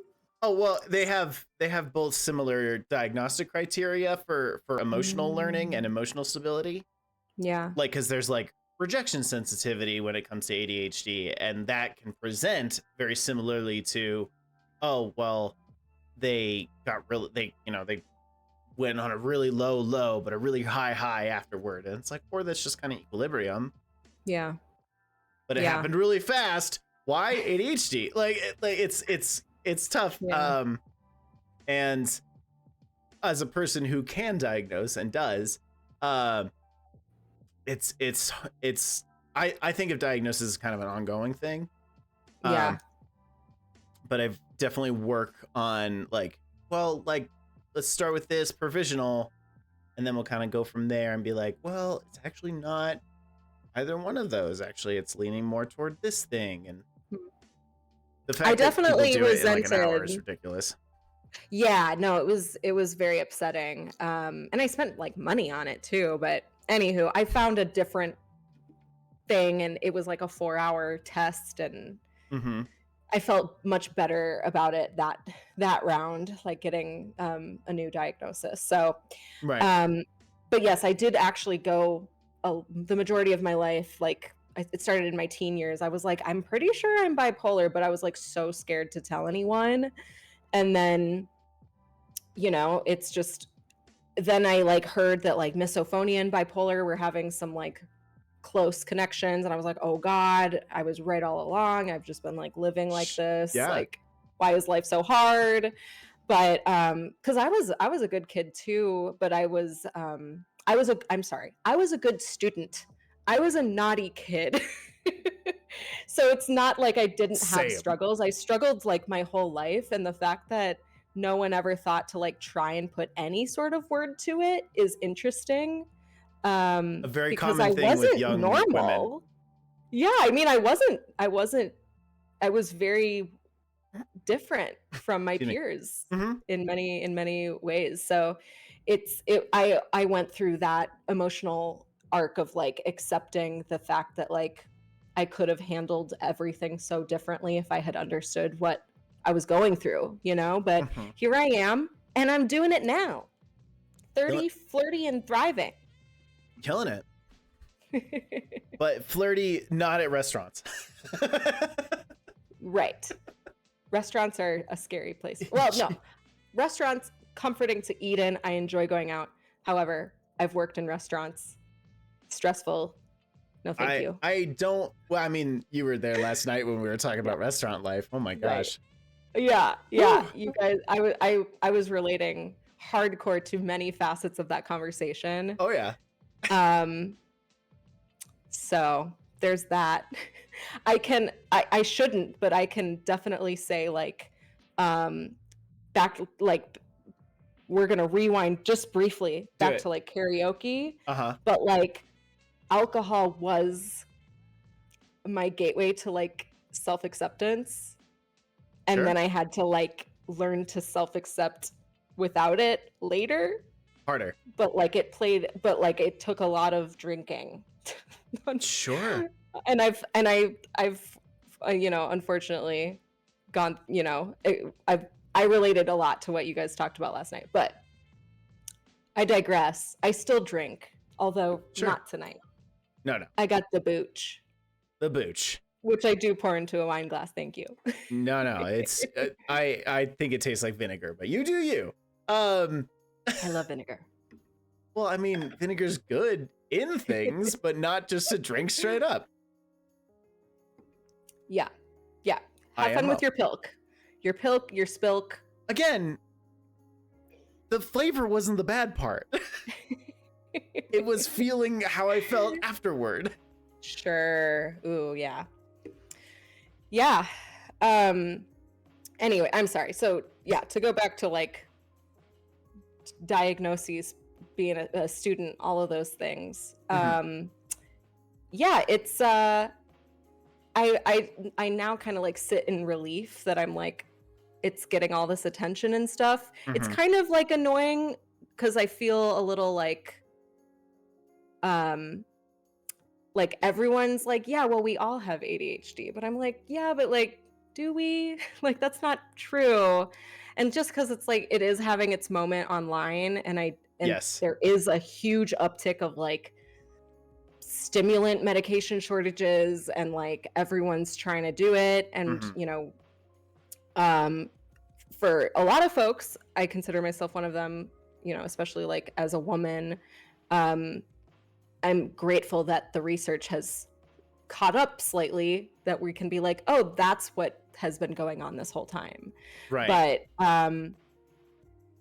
But it is a little, I feel seen and I feel understood. Yeah. But also it's like, well, everyone has it. And I've gotten that like many times. And I'm like, nah, tell that to childhood me, who's had a lot of, who struggles. Okay, because I still struggle in a lot of the same ways. But yeah, and there's a lot of other things that go into it as well. Of like, there's a lot of people who are spreading like actual like knowledge about it, but aren't doing it with like disclaimers of, hey, this is my experience. You know, it's more just like, well, I got rejected by a date and I had a really bad time, but that's because I have rejection sensitivity and that's ADHD and you have it now too. Like, it's like, whoa. But so it has true. Like 400,000 likes and it's like, guys, like, it's not like, please. Yeah.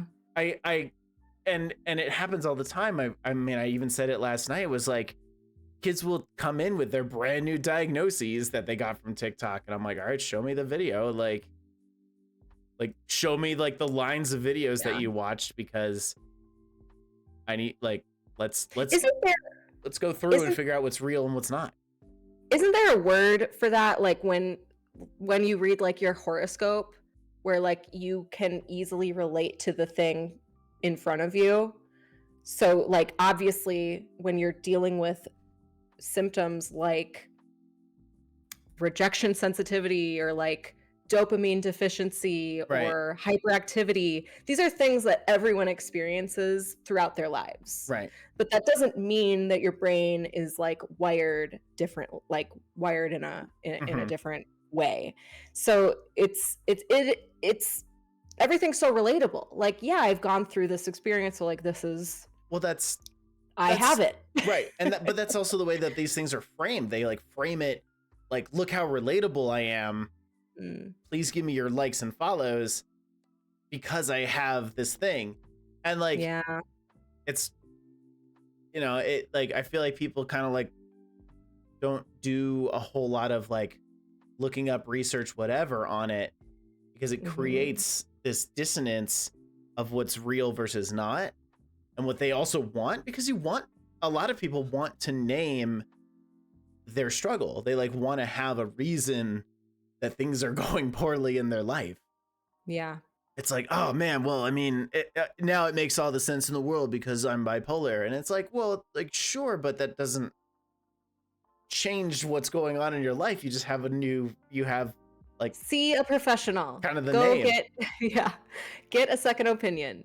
ABC. Like, it is kind of a dangerous time in like the mental health field, and there's just so much information out there. It's very scary and overwhelming, and I don't like to think about it too hard because it is a lot. It is a lot. But you know, I also feel grateful to have had I don't feel grateful to have like been quarantined for as long as I did, but like that gave me time and space to like reflect on these things. Like, it was a random phone conversation with my mom that I found out she was even diagnosed, which because I act just like her. I'm like, wait, what? When did this happen? So it's like, it's weird how so many people are going through that, and obviously a lot of women are experiencing the same things I went through. So I'm happy for people, but also like TikTok is scary and algorithms are weird, and it's icky and scary, and be careful out there, guys. This is your life we're talking about.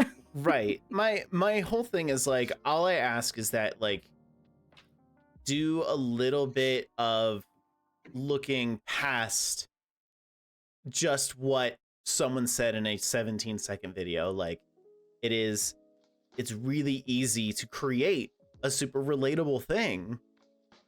Yeah. Because then I could sit here because then people could sit here and make up anything about how quote unquote relatable something is. Right. Mm-hmm. See, like when your mom tells you can't hang out with your friends, and it's you have like ADHD. But then there's also like you have like these like 40-year-olds making that kind of content, and it's like, dude, like it's not just because you're the one who had the access to the video making things, like, yeah, but it's working, and people. That's what people care about. I really like am not in ADHD.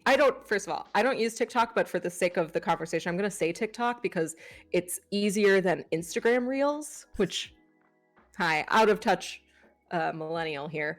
But I did fall down that rabbit hole for a minute, like with all of the ADHD stuff, because like that's definitely having its biggest moment in the last like 2 years. And then I was like, this is icky and wrong. And like, who am I to say that like this person's experience should influence my life and my experiences? Like if I'm having these, like that is between me and like my mental health professional. So like, I really like took a minute to like undo that algorithm stuff. And now I'm back to like kitties and puppies and like travel content. And, I feel better about it. And it's weird because it's like, now that I have the diagnosis, I'm able to like use that as a tool and a lens to understand and like tweak things. But like, instead of it being like, oh, you could have this symptom as well. And then I'm like, would I be subconsciously searching for that symptom? And then it's like burdening what I'm already working on through what I'm actually experiencing involved with my ADHD. So like, it's just oversaturation. Yeah. And like, it happened to me. I had to like undo the algorithm because I was like, listen, like I'm ready to like do better and be better. And like, I don't need to be reminded of like everything that's broken. Right. all the time. And you also don't want to have it like become like a self-fulfilling prophecy where people are constantly talking about this one specific thing, and then it's like in your mind, and then it becomes like, oh well, you know, like someone's like, oh, I wash my hands for 15 seconds, but if you do any longer, you have OCD or whatever, and you're sitting there like, very basic, not real example, but then you're sitting there washing your hands and it's like, oh my God, it's been 17 seconds. Yeah. And I have anxiety. So like, better to not feed the beast, you know? Right? Like, like the beast is there anyway. So like, let me just live my life. And like, if there's something I'm curious about, I can seek out the information. I follow a lot of mental health providers on YouTube. So I'm able to like grab the video, look up the thing, learn about the thing, make sure they're all licensed and reputable. And like, maybe like the whole relating thing was cute for a second, but I'm like, you know what? This is not like making my life better. So I'm glad that conversations are happening. I do think it's doing some good, but like every person has to be really careful and just have that kind of critical thinking lens. Yeah, and that's what I encourage a lot of, like, at least my clients to kind of do. And I'm like, listen, if you have questions about something, you get down this rabbit hole of say autism or autism and ADHD, or like, you know, any and all of these things, like bring them to me and I'll answer your questions. Like, this is I studied this. There's a thing on the wall that says I know what I'm fucking talking about. Like we could do that. It's not my icebergs on the wall. It's the other thing. But it's that very like all I'm trying to do is spread that awareness, and then that can relieve that anxiety as well. Right. And it can kind of relieve that, like, it's like, well, yeah, that can be a symptom of anxiety, sure. But a symptom of anxiety, that one specific thing, that restlessness, that's a symptom for this many different diagnoses. Yeah.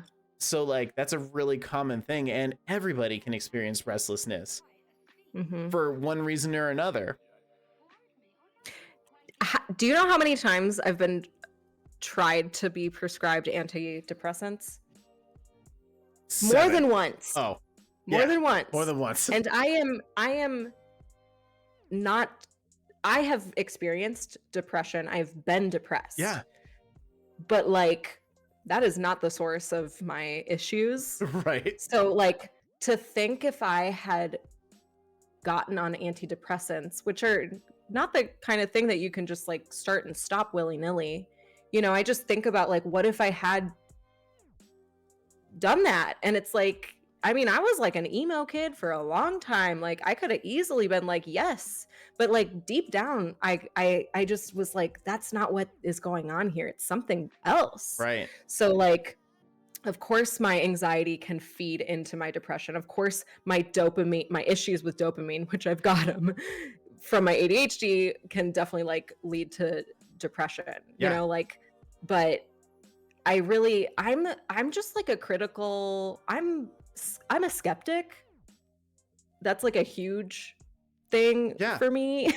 I'm skeptical about everything and everyone. And sometimes that's not a good thing, but in the realm of like figuring out my, and going along my mental health journey, like it's taken a really long time, but at the end of the day, like I could have, you know, I got diagnosed with bipolar disorder. Like I could have taken what I think it's like antipsychotic medication.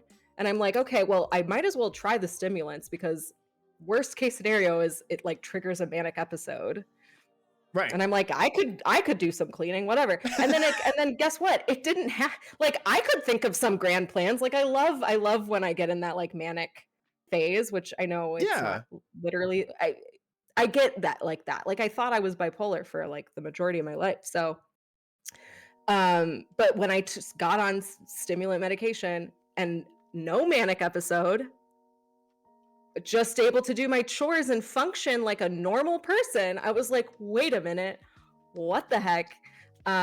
So I guess I'm just saying, like, advocate for yourself, do research, like don't rush into something, because it's like I got thrown multiple chances to do multiple things, and like at this point at 32, I'm happily medicated, and like I'm able to like be a person, and it feels good, and life is still hard, and I have my struggles like anyone else, like anybody, but like all things considered, I have tools that help, and it feels right. And I'm glad. Yeah, I mean, no shame in the medicine game for those in the audience thinking about it. It's very 10 out of 10, honestly. I mean, and for some, it sounds like, Windy, you got actually really lucky with finding the thing that worked for you fairly early on. I was 30. Well, I mean, like, instead of being like, I didn't have to start and stop a bunch of stuff. Yeah. Right. It's like, oh, I didn't have to take like Wellbutrin, and then no, that didn't work. So Prozac, no, that didn't work. So, you know, like, that kind of thing. It was more like, oh no, I found my stimulant that worked really, really well. There's definitely a, it's important to tell doctors, in my mind, and I tell kids and their parents this a lot, is like, no, you got to tell the doctor what's going on, and if stuff feels weird or off or zombie-like, whatever it is, like, tell them that, because that is going to inform them to make a better decision on the dosage or the type, or that's why there are so many different types of the same thing when it comes to like an SSRI or a antidepressant or antipsychotic, like, you know, or if you get really deep into the heavy ones like fucking benzos and things like that, like that's how they can determine what's best for you. Which I've been prescribed benzos and I don't take them. And I've told my psychiatrist, I hate him, by the way, I'm gonna get a new one, but he's fine. He's fine, but I have to like do my due diligence, and it's easy to trust the doctor because that's what they're there to do. But like, they're also a person, and it is like a balancing act. So like the fact that he keeps pushing anxiety meds on me, and I'm like, yo, my anxiety is very much triggered by like lifestyle choices, and I am a candidate who can make lifestyle choices, and that's why I have a beta blocker, because it's like super just go and get it when I need it kind of thing, and I can take it randomly, and like that has been really, really good for me. So like I'm still encouraging myself to like get the sleep I need, eat right, exercise, like, because for me personally, my anxiety, we chill. In fact, I kind of like thrive on my anxiety. I've had it here. It's my friend, like it's been here the whole time. Sure, like yeah. it drives me, and it's just there. I don't need it to go. I'm fine. And if for some reason I'm like, if I get into like an anxious period, it's usually because I'm not taking good care of myself. So like, I think that, you know, it's just scary that he like was really pushy and like wouldn't stop filling the prescription. And I tried it a couple times, and honestly, I don't think they work on me. But I was like, thank God, because like I kind of have an addictive personality. I think I'm not a good candidate for something like that. I just feel like I've dodged like a lot of bullets in a lot of different ways, and that is one of them where I'm like, you gotta be cautious. You gotta do your research. And I feel like there is a line of healthy skepticism as well. Like we want to definitely make sure that there is like, yes, I am taking care of myself, and I also need to understand that this is like their job, and most of the time they're trying to do what's best for me. But like you said, there are psychiatrists out there that are just like, yeah, everybody gets Prozac, fuck it, you know, like it's like, I swear my psychiatrist is a pill pusher, and some of them are, and that's kind of just the sad reality of the way that they do it. And it sucks, like don't get me wrong, like it's hard too, because like even I, as a non-prescriber, because I'm not a psychiatrist, I'm not taking all those biology classes, fuck off, it would like I have to work against a psychiatrist, but they're the doctor. I'm like, yeah, but it's like it's really fucking with this kid, like it's a team thing too. It should like be, you're a very important part of that. Some psychiatrists do not see it that way. They're like, yeah, you're this lowly therapist, what do I care? Oh no. And I'm like, you're on the ground, you're a soldier. You're like, you know, like they may be like an admiral, but like you're the one putting in like that heavy hard work. I'm just handing out sticks. Getting to know people. The kids are the ones doing the work, man. I'm just handing out sticks. I'm handing out tools. Fair. Oh my gosh. It's a whole lot less about me. It's like, but I see these kids like really struggling, and it's like, dude, like we're trying to like we should be working together to help this kid, and you can keep prescribing them fucking, you know, whatever you want forever, like go for it. But like at the same time, don't you like not want this kid in your office? Like I don't want them around forever. Yeah. I feel that. Well, thank you for your work. I Thanks. could have used more, mental health care in the, my young years. Although I definitely successfully lied my way out of a couple therapists because I was not down. we can only help when we know the truth. So yeah, and I was like, nah, I'm good. I'm just gonna stay doing my thing. oh yeah, I wanna be a troubled kid still. So that was my choice. That's so funny you mentioned that, because like I picked up on this pattern from this kid who came in really reluctantly, like mom dragged him, that kind of thing, and they were just kind of like, I don't need to go, and they just kept telling me everything's fine, everything's fine, everything's fine.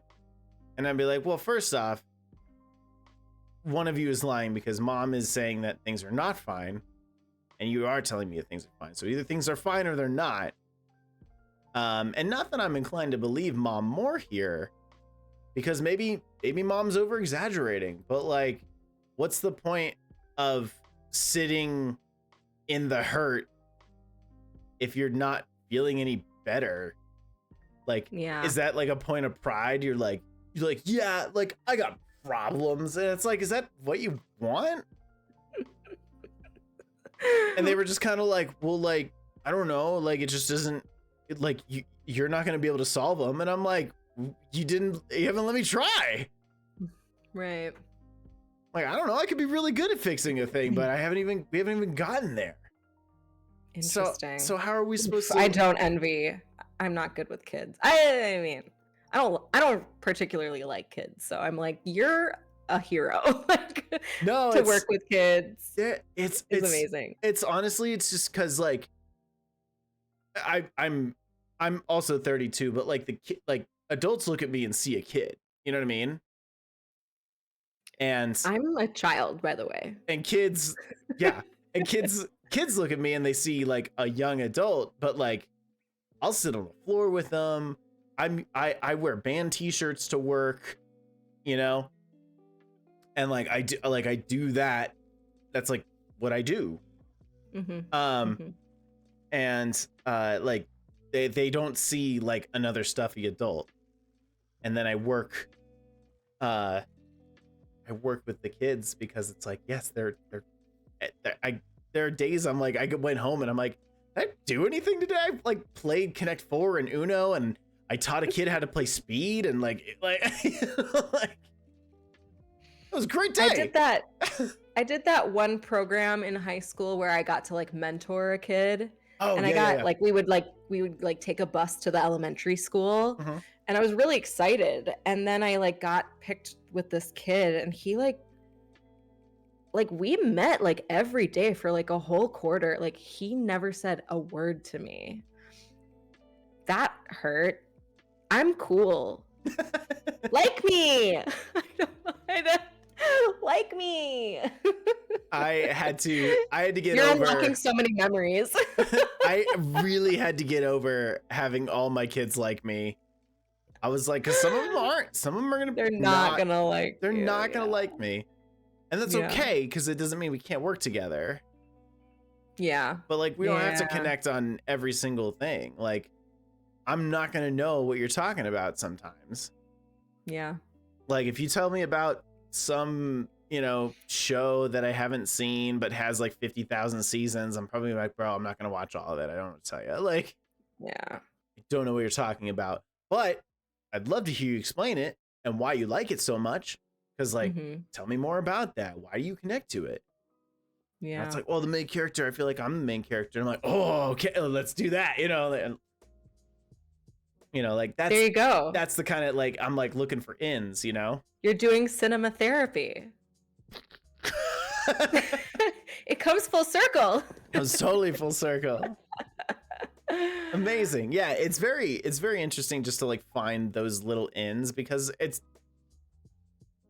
there's so many things out there, entertainment wise, whatever, that kids can be into. And like, even 5 years younger than me, I'm like, I can't relate to you anymore. Like, I feel like if you put on like that voice. What are you talking about? What's going on here? And you like adjust your glasses. I got my grandma sweater. I'm just like ready to enter my grandma era. I hear you. I love it. I'm here for it. What's going on? You guys watching the animes? Turn that noise down. I'd like the Goku show. No, it's I think it's awesome. Like there's so many cool things when you work with children. Just to be able to like connect with like new things, and like sometimes they show me really cool stuff. You know, they'll show me like a new artist. What's the age range? I mean, you work with? The youngest that I've ever worked with was 5. Wow. And they didn't show me anything cool. What the hell? But like, what? I'm so kidding. Uncultured. You don't know anything about pop culture, kid. No, it's very but like, and then like the oldest usually is like 18, 19. Like either like in high school, finishing high school, fresh out of high school. Do you want to continue? Like, are you finding this really fulfilling? Are you interested in like opening up to other ages? What do you think? I mean, maybe as I get older that'll change, but like I really like working with kids, man. I find they're faster to connect to, and they're also more malleable. Totally. Like life hasn't torn them down. Well, it hasn't. It also hasn't established patterns yet. So like while they might be like, say, self-harm or something, we can stop that now and do harm reduction now or whatever, and really prepare them for other times when life is going to kick the shit out of them, because it does. Life will just randomly like wake up one day and just kick the shit out of you, and you'll be like, oh my God. But instead of falling back into old patterns with, say, addictions or other not so, more maladaptive behaviors, like we can figure out, all right, what can you do instead? Yeah. And even if they don't remember me, they're like, well, I remember my therapist taught me to sit for 8 minutes and do nothing when I got really angry, and then I wasn't angry anymore. So leave me alone for 8 minutes, Tools, man. Little tools. You're the tool man. I'm handing out sticks. I had successful arachnophobia therapy. I don't know if I mentioned that to you. Did you do like exposure? No, there was no exposure therapists in my area. So I just went to a normal therapist and refused to talk about anything else. Only spiders. Only spiders. I was like, I was not emotionally available. I've become more emotionally available as an adult. And even still, I have my walls. I have plenty of barriers there, but like better, much better. Yeah. I don't currently have a therapist. Totally need one. It's on my to-do list. Anyways, we would talk about spiders, visualize things, print out pictures, make up stories, give them names. Yeah. Little like things like that. I only met with her for like a couple months, maybe 3 months, and it helped.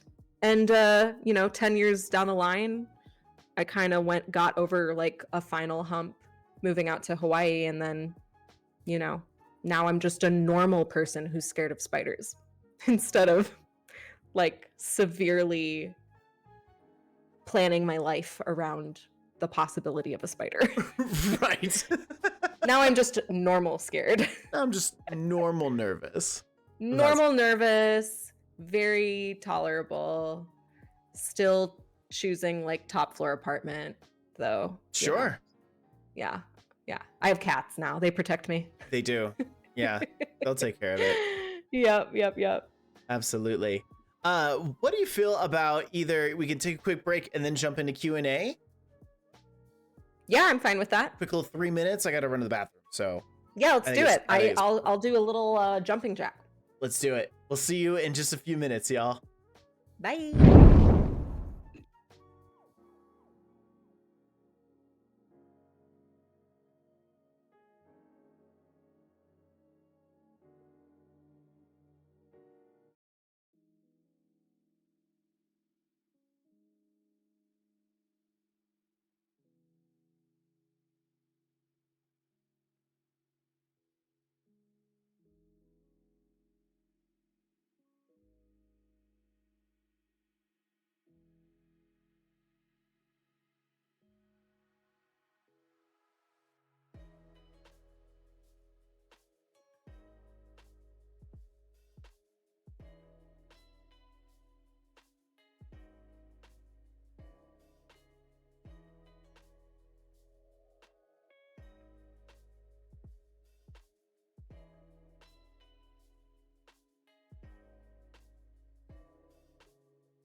Oh, oh, oh. Oh. That was really loud. Oh. That's Are you okay. Still awake. Making sure everybody's still awake. This is the Q&A section. We made it. We made it. Anybody who has anything from the audience, you can ask both me or Windy or both of us. It can be related to what we've been talking about, not related to what we've been talking about. Does not matter. Obviously, you know, keep your questions like, you know, mostly appropriate. I would hate to, like, I just know one day there's gonna be somebody who asks one of the weirdest. They're gonna be like, "Hey, Windy, it was so good to have you on. It's really enlightening. What size are your tampons?" And it's gonna be like, "What the fuck," you know? I don't wear tampons. There's the answer. Size 0. 0. Size. Try and find a better solution, ladies. Ladies and bleeders everywhere. Absolutely. What do you both find makes you feel most connected to others?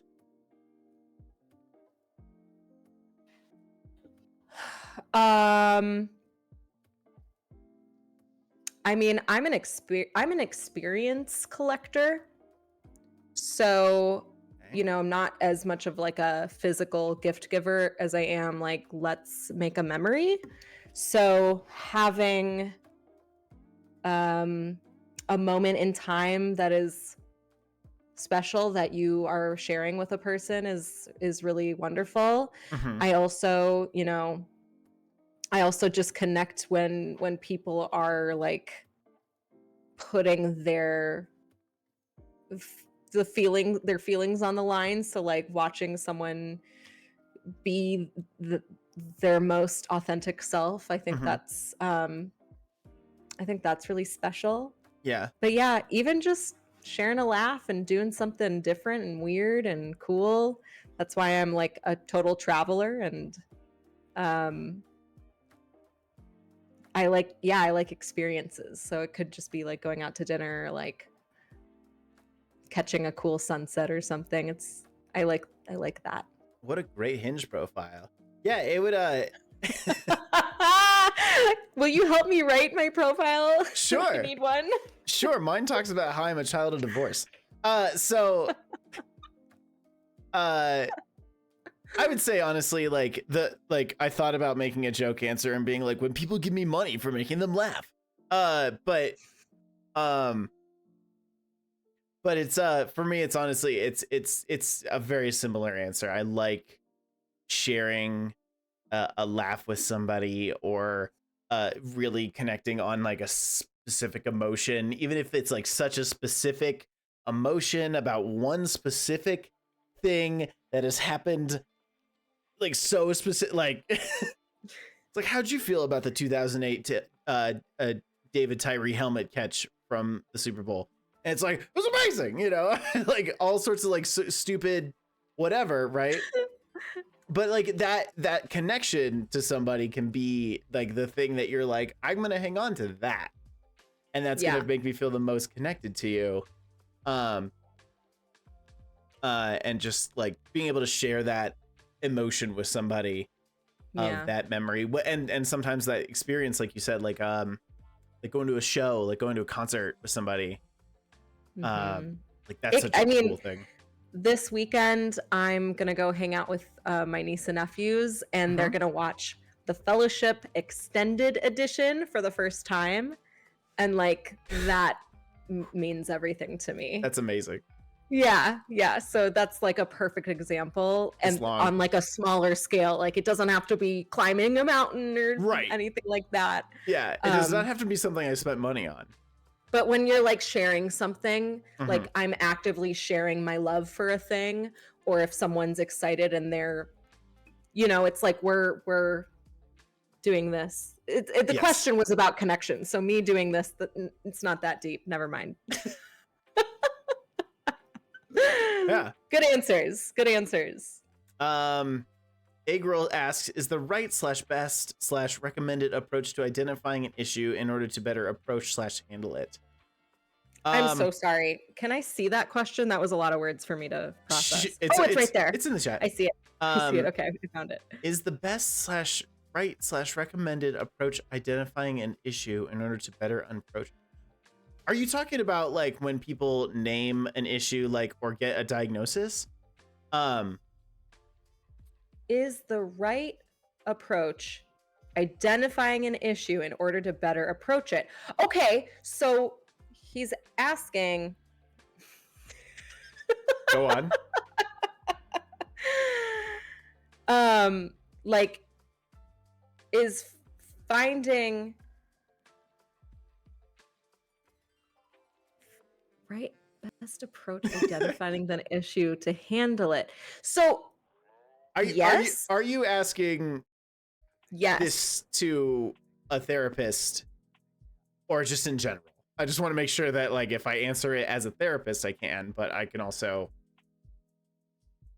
You have to identify the problem in order to treat it. Right. So, like, instead of being like, I think I have this, and then it's this umbrella of a thing that could obviously present in so many different ways to different people, like being like, this is an issue that I actually deal with, and it's not just something I heard on TikTok. It's something, these are the ways that I experience it in my day-to-day life that are affecting me.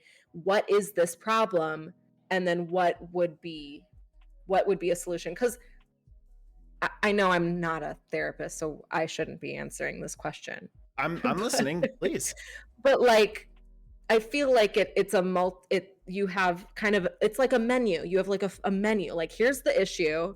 Here's something you can do in the physical, in the moment, like that's like a practical like hack, right? Then there's like medication that could like, and then there's like seeking your like, I feel like there's always got to be like that menu, that selection menu of like when you're dealing with a problem that you're facing, like there's never one solution. And maybe it's just like, maybe the answer to Eggy's question is like, it takes trial and error. That's my hot take. Your turn. That was a piping hot take. I would say my thinking around it is, will being able to name the issue serve a purpose? So like, all the experiences of your life have been without the naming of your diagnosis necessarily, right? Like, if you got diagnosed at age 30 but you had never done any sort of therapy or anything like that beforehand, all the issues have still happened. It doesn't take that away, but it also can allow you to go, that actually starts to make a lot of sense, and you can start piecing things better together if you feel like naming it serves that purpose. Now, for some kids, in my opinion, like, it doesn't really need a name, but we've also called it the anxiety monster or the negative self-talk monster, or for one kid, it's really cute. For one kid, we started as the negative self-talk was a really hard thing for them. And I was just like, high five, same bro. And then, but they imagined that it was Donald Trump saying all those things to them, because they can tell Donald Trump to fuck off. They can't tell themselves to fuck off. That's too mean, but they can tell Donald Trump to fuck off. But as Donald Trump is sitting there like, you're ugly. Like, fuck you. I refuse to make him my anxiety monster. I don't want any of that. But it worked. It worked for them. It was this beautiful little, just like, I can tell him to fuck off 20,000 times a day. And I'm like, absolutely. And also, like, having a name for it makes communicating easier. It does make talking about it easier. Yes. Yeah. I would say. And connecting with others. Yeah. Your menu metaphor. Yeah. I was kind of trying to think about it. I'm like, it's a little less limited than a menu, because it's not a one size fits like these 3 things. But Sure. it can like that can be a place to start, right? Yeah. You can go, okay, well, let's try this thing, but I want to change this piece because I don't like onions, but like I really like mushrooms, so can I like sub that, like that kind of thing. Mhm. It's like I don't really like talking about my issues, but I'm good at writing about them. Mhm. Oh, okay. Let's try that. So sub that for that, and let's figure out what's going to be the best kind of approach for whatever you're dealing with. I like Trav's answer better. That was a good answer. Trav, what flavor are your tampons? Cherry, duh. Trav, what do you consider mostly appropriate? We have really weird convos. Yes, but I have a guest. We could be weird as fuck with me, but I try and dial it back a little. On that note, I am intending to take a stab at fanfic soon. Yeah. So that's that. Like I'll writing your own? Yeah. Nice. Sexy More- fanfic? It's just Eggroll did it and I'm gonna copy him because I feel like I can do a better job. I don't know. I think the Sonic one's pretty good. I don't know.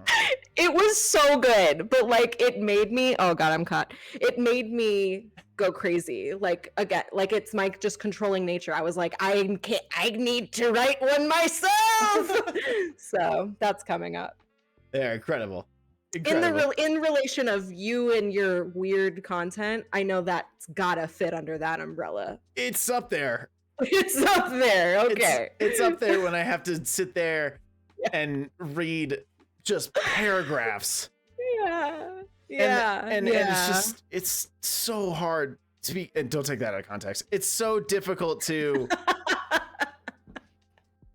picture like the Sonic that I picture, like getting it on with like Princess Leia. It's just so odd.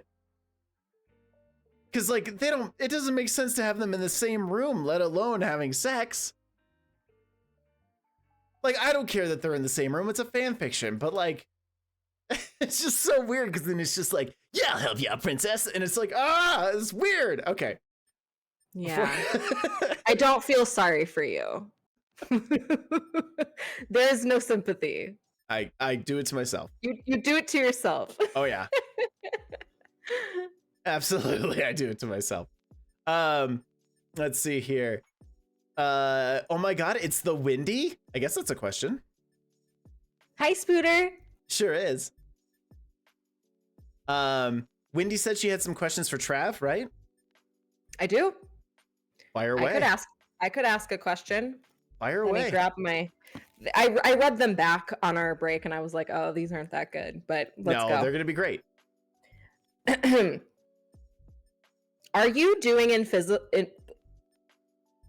were they great? Okay, take what? Two. Are you doing invisible therapy on me right now? No.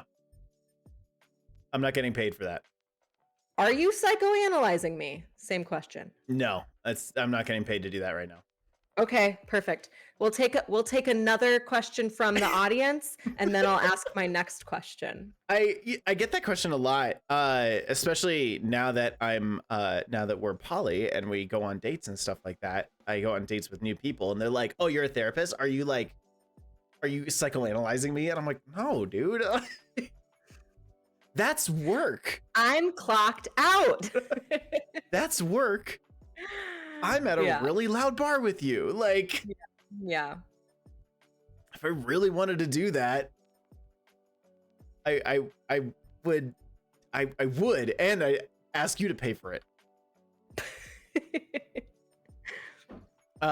Yeah, no, it's too much work to do for free. Valid. Least favorite type of lights: LED, halogen, police, etc. I like that joke. It's got to be fluorescents. They're the worst. I'm gonna go general and choose the light that affects me negatively most often, and that is overhead lighting in general.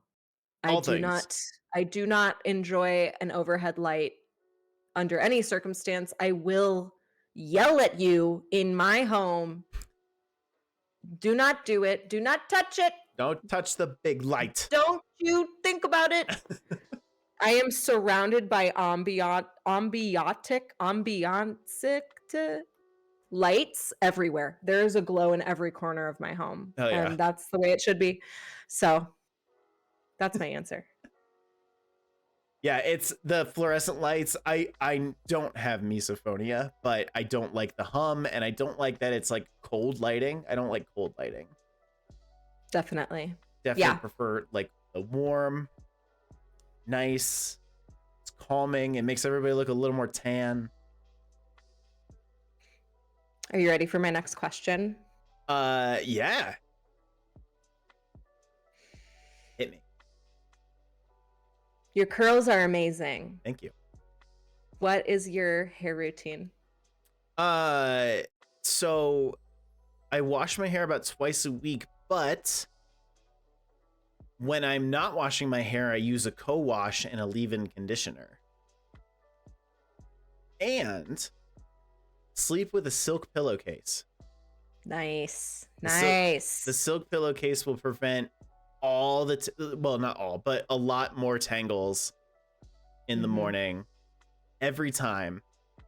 And when my job starts here in about 10 days or whatever, I'm going to possibly buy some travel silk pillowcases and switch them out. Because every time I go to hotels, it's just a nightmare for my hair. Why don't you just buy a bonnet? Because I didn't think of that. That's what I do every night. When I do my nighttime routine, of course. I didn't, because I didn't think of that, Wendy. Well, it's very travel friendly. It is a lot more travel friendly. You just stick your head right in there. It could fall out in the night, but like it'll probably stay on for the majority of the time. And even if you wake up on top of it, it still is better than nothing. True. But yeah, much better than switching out the pillowcase. I do like to torpedo at night, so I would need something that hangs onto my head. So yeah, mine does pretty good. Mine will stick around for sometimes the whole night. Well, I got I'm a torpedo as well. You and I both have a lot of hair, so I feel it. Yeah. Mine. I think from what I can see, mine ringlets a lot more than yours, but yeah. That's the Judaism, baby. Yeah. No, you got good hair. Thank you. That's a very kind question. I also I like big hair, so I love hair. So right. I had to ask. Yeah. Do you have a similar routine? I wash my hair once every 2 to 3 weeks, so far less. That's fair. I brush it with a boar bristle brush, so it helps exfoliate and distributes the oil. So it helps me to push out my washing. And then, I'm a big fan of like wet styling. So like I could throw it in braids, put it in my silk cap. I'll do like Velcro rollers. I'll use heat styling, but like I'm bleached out. I want to grow it long, like touching it. And I just have dry, brittle hair as it is, and a lot of it too. So I like doing more like protective styling. So I'll braid it in like 2 braids before bed, stick it in my silk cap. I use like a soft gel. I'm kind of like a one product kind of gal. I used to be kind of a junkie, and I've minimalized my routine a lot. So leave-in conditioners for sure. Hell yeah. That's like everyone should have some. And then I do like a soft gel for like hold. Okay. Yeah. I do after showers throw in a keratin spray. I forgot to mention that part. Nice. But that's not for any styling or anything. That's just for a little bit of additional, I guess, strength. It's just volume, strength. Yeah. Just keeping them healthy. Good. I approve. 10 out of 10. Thanks. I realized I used to just wash it every day because it would just get so tangled and awful. And did I ask you, do you brush it? I brush it after the shower. Okay. When it's, fully wet. Yeah. With the co-wash, I'll wash it, or I'll brush it in the shower with the product so that it gets all the way through. But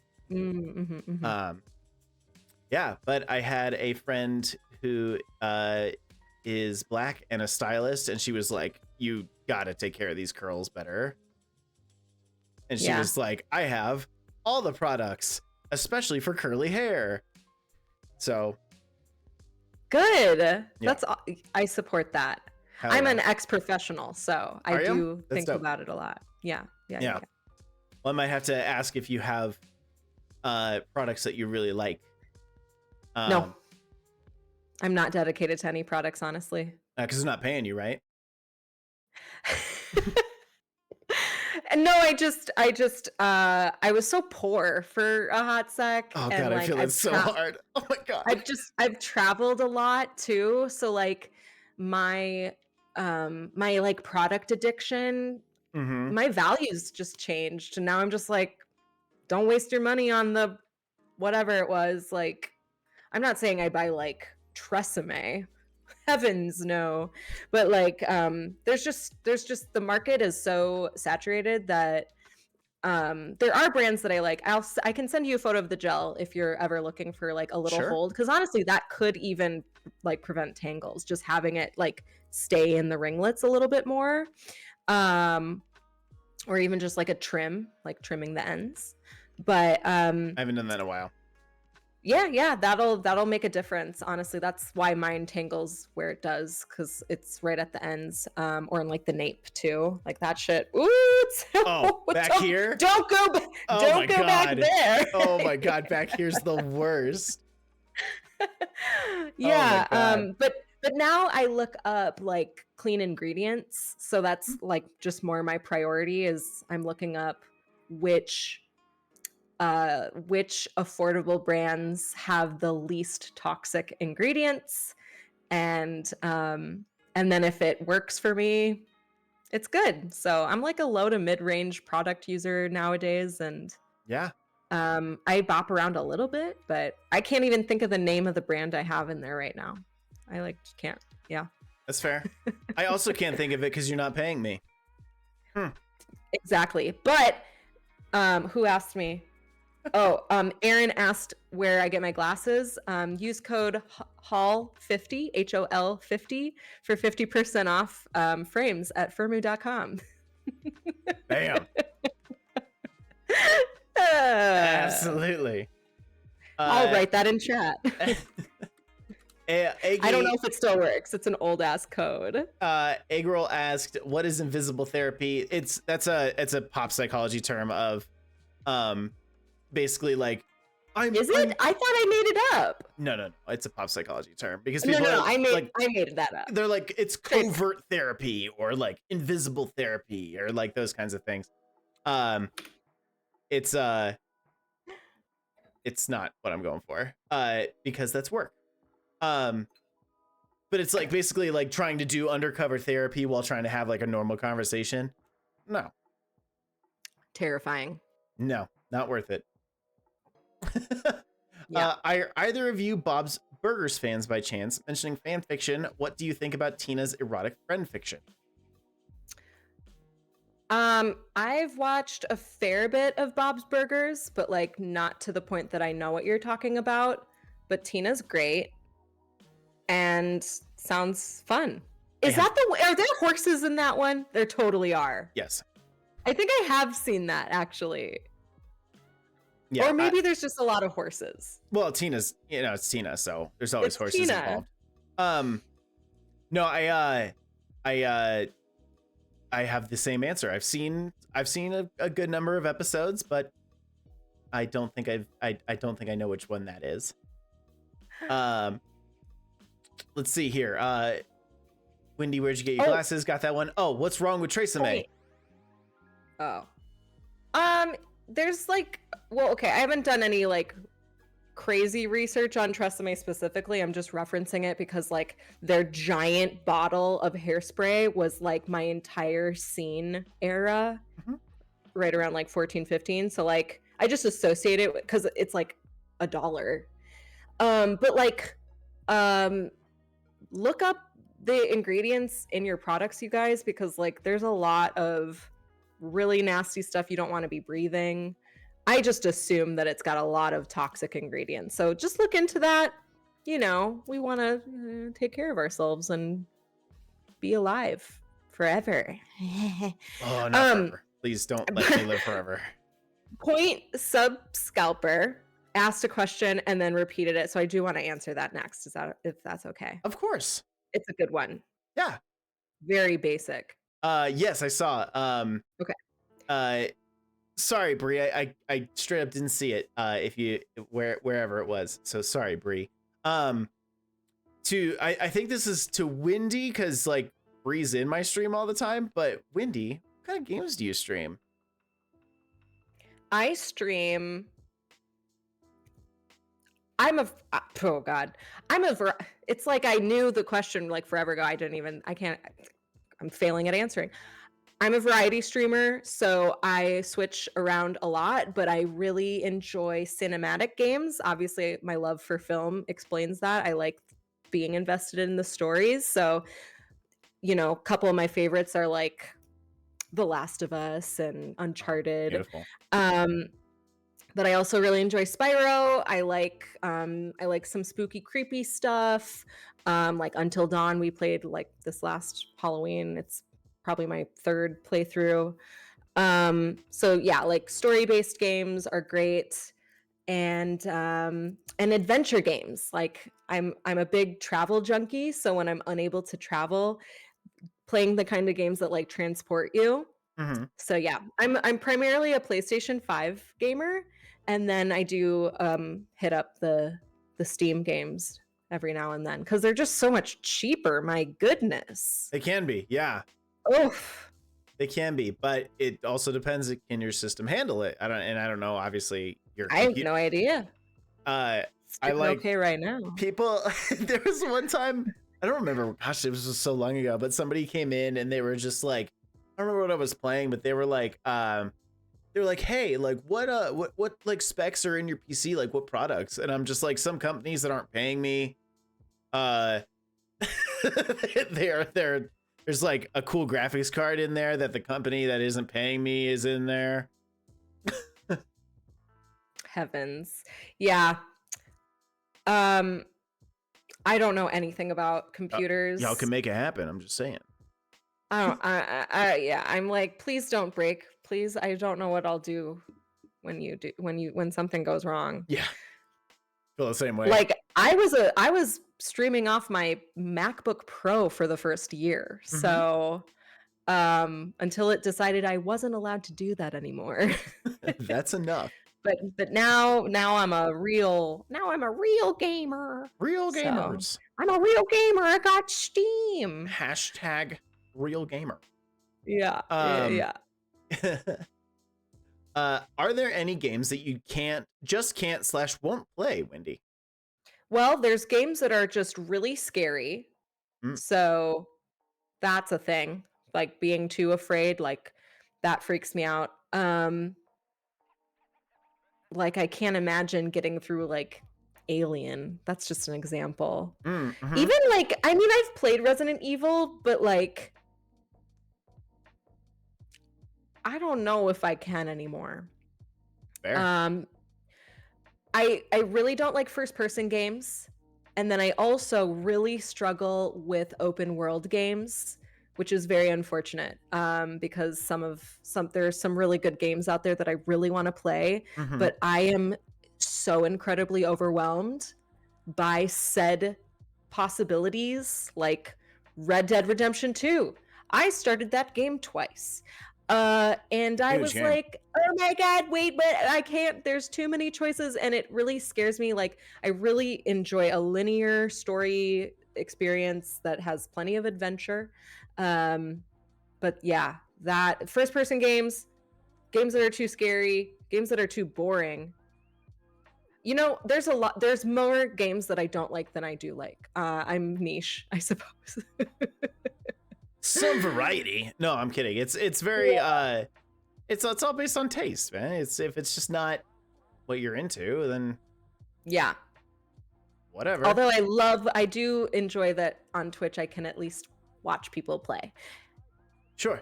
You know, and to answer Point's question, I do not have a Nintendo Switch, but I did just buy Mario Wonder for my niece and nephews. Oh. And it was really fun. I love that. Yeah. I love that. It like I have not played it yet, but I've watched some people play it and I'm like, this is adorable. Oh, it was like a nostalgia dump. It just reminded me of like going to my cousin's house and playing Super Mario World. It was like, yeah. Oh, it was great.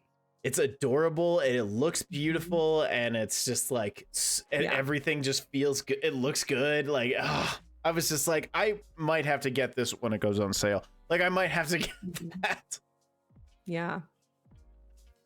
Because we all know Nintendo doesn't give out free copies of anything, but I had to go to a couple GameStops even to find it. It is a pretty fresh game, so I can understand why they're like not out yet.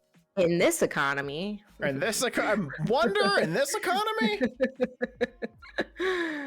And you said you had 3 questions. Oh yeah.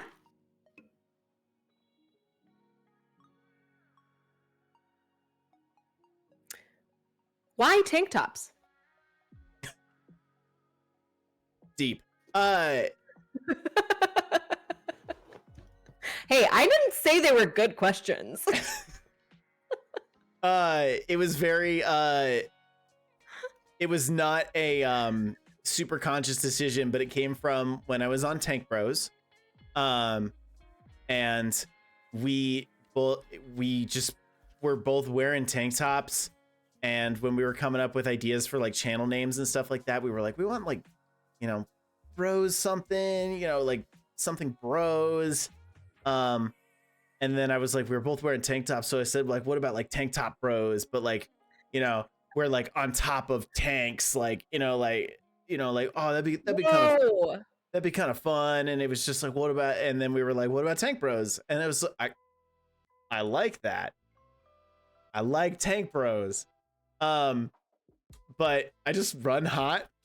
Like, it's just like, yeah. Oh, I have my AC on just so I could wear my fuzzy sweater. Yeah. I mean, the heat vent in here is closed because it just gets so hot in here. Yeah. Yeah. I'm not wearing pants. I got little shorts on. I'm wearing a dress. Everyone, calm yourself. I'm allowed to do that. You could also not wear pants. Like, who gives a shit? It's true, and I'm not. I could be not wearing pants. That's why I film from nipples up, you know? Nips up. That's right. You know what they say. No one has to know. No one has to know. I was curious, actually, which one of my questions that I never asked was, where did the name WindyVenture come from? Well, I did have a recent rebrand. I actually haven't even come up on 1 year since the name change. Right. But you know, it's weird because it's like the first time I named my online presence, it took like months of contemplation and a lot of like writing down and thinking about things and making sure I liked whatever. And this just like kind of happened where I was just like not even doing anything, and then all of a sudden I was like, Windy's such a cute name. And then I was like, oh yeah, like that song, which apparently a lot of people don't know what song that is. The song Windy? Everyone knows it's Windy. Oh, from, like, I have heard that before. Tripping down the streets of the city, smiling at everybody she sees. Wow. Okay, whatever. So I know that song and I like it. And I was like, this song's so catchy. Oh, it's a good one. Oh, it should be that should be my karaoke song. It's so easy and fun and people know it. except for everyone on the internet. Come on, chat. Come on, help me out. Someone knows the song. Whatever. So that's a song I know, and it's super catchy, and it's about Wendy. And then I was like, I like the vintage vibes of like Wendy and like Wendy Darling. And I'm not a Peter Pan fan, but like I was thinking about like, oh, it's like kind of has this like vintage kind of classic flair to it. It also rhymes with my normal name, so it feels really comfortable to be called something that's not terribly different from my real name. Right. And then of course, because I have a full library on YouTube, I still wanted the name to like somewhat, because I planned on just renaming. I'm not gonna get another channel monetized. Like I'm just gonna keep the old channel. Yeah. So I wanted to have another, obviously Wendy was taken. So I had to come up with the end of it. And I wanted it to kind of wrap into my old content, which is travel content. So adventure is a word that I love. I like to say it. I like the way it looks. It feels good in my mouth. And so I shortened it to venture somehow, because the W's and the V's are, there's like patterns there. And that was like intriguing to me. And it just sounded right, and it was available. But yeah, it was really like Wendy what? Like I went through a few options, and it definitely all had to encompass that. But how it reflects on my Twitch channel is the fact that like I am the variety of variety. I blow where the wind goes. Like I'm like, we're doing this, and then I'm gonna disappear and do that for like a million months, and then I'm gonna go back and I'm gonna do this, and then I'm gonna do that the next day. Yep. And I'm just like, I am breezy, I am like flowing with the wind. I just am doing it. And then obviously adventure, I play a lot of adventure games. Sure. And I also like really like exploring and trying new things. Like I'm building this like 3D Titanic puzzle right now. So I'm always like venturing into new territory, not necessarily going on adventures, but like trying all the things, because I'm windy as hell. I'm just blown all over the place. Right. Was that a good explanation? It could have been shorter. I'll work on that. I liked it. I like the explanation. Sergeant J knows the song. Yay. I like the explanation.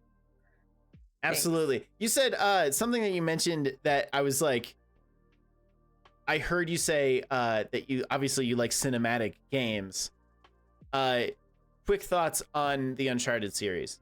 Oh, it's my favorite. Is it really? Did I not say that? No.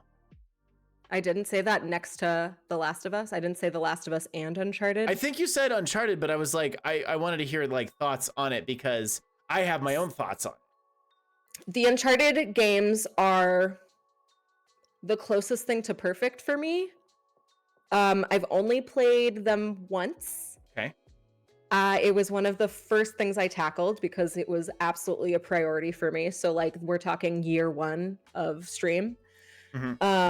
And I've been dying to replay, because obviously one playthrough isn't enough. Right. I'm not as attached emotionally to the characters because it's not that deep, but the fact that it captivates me without disturbing me is really special. Okay. Because I do lean into dark, fucked up shit because I get bored. Sure. I have a huge dopamine problem. Let's go. That's me. So like to have something catch my attention, a lot of times that means like I am being disturbed, which, and yet I'm easily scared. So it's like catching that balance. And I have a suggestion for that I will. Yes, please. I will DM it to you, because I want to make sure that I'm getting it right. Okay, perfect. But yeah, gotcha. I love 10 out of 10. How about you? Okay, so don't Football Academy Award me here. No. Uncharted, the games are a near masterpiece movie interrupted by a very mediocre game. Wow. Oh my God. And here's what I mean. I have a perfect example of it. I so disagree, but I'm listening. I have a perfect example is because their cutscenes are pretty fucking long sometimes, right? You're talking about Uncharted 4. Mostly, but like all of them kind of combined, right? Yeah. And I think it's a great movie because like I find myself like listening to the voice acting and like the shots and like it looks beautiful and like even the action cutscenes like they look so good, right? And you could tell it was all really well done, mocapped, all that stuff. Like it's like really good. And then it would throw you into like kind of just like a duck and cover shoot 'em up game. And then I was like, but I'd like forget that I was like playing a game. I thought I was watching a movie. And I was like, oh shit, fuck, where's my controller? Like I was like, yeah. And then it's like, okay, that was fairly easy, you know? Like I'm bad at games. No. I'm not hating on the difficulty part. It is the I got interrupted with like just kind of a pretty basic duck and cover shoot game with this like beautiful movie that's just like art and cool action and like all sorts of cool shit. And then you just kind of go, all right, I guess the game, right? Interesting. That is my personal opinion. I don't think it's a bad game by any stretch, right? Uncharted 4 got really cinematic. So like I noticed a huge uptick in the length, right, and quality, of course, of the cutscenes. But I feel the complete opposite because, as I mentioned earlier, the emotional attachment for me, not that deep. Right. Because the story wasn't that deep. So like I was there for the running around in circles, looking for treasure, the shootouts, and getting to really like have my hand at stealth for the first time. Sure. Super fun for me. Difficulty was perfect and I played it on easy. and I will play it on normal next, but easy mode exists for a reason. I never hate on anybody for enjoying a game they want to enjoy a game. Yeah. But for me, it just felt kind of mediocre game-wise. Yeah. Fair. But beautifully cinematic. Like cool what would cutscenes. You I love knowing like, that I love it, what would you suggest instead? Because I'm currently working on Tomb Raider, which has a lot of the same stuff. The new Tomb Raiders are very similar to the Uncharted series. Like they're really cinematic. But I've only played one. I think Rise of the Tomb Raider is the only one I played. Okay. It was whatever one that PlayStation gave us for free. And I was like, I mean, it's cool and it had a very similar feel. I just also like Lara a little bit better. Zaddy Drake is my Zaddy, but I also think he's kind of a douche. That's I'm kind of like that's how I felt. I was like, He's all right, kind of a Nathan douche. Fillion, got it. But he's my Zaddy forever. Sure, Zaddy douche, of course. I think Zaddy has like exited. Oh my god, I'm about to say he's exited the chat, which I'm literally just dating myself over and over again. Just AOL terms, yeah. Like, but like it also brings me back to like my first year on Twitch, and I was like, yeah, like he was Zaddy Drake. But then I played The Last of Us, and I'm like, obviously Joel's my dad. Like, have you played part 2? No, and I think I'm making an educated decision not to play it at all. Okay. I'm not interested. Yeah, but I've watched full spoilers and like I decided that I wanted to hear the controversies, and I've seen some of the gameplay, and knowing like the full story, I've decided like that I don't think I'd rather just play a part 1 again. Fair enough. I reserve the right to change my mind. I do that. And we are allowed to change our minds. Yeah. If I play Uncharted again, I will absolutely let you know.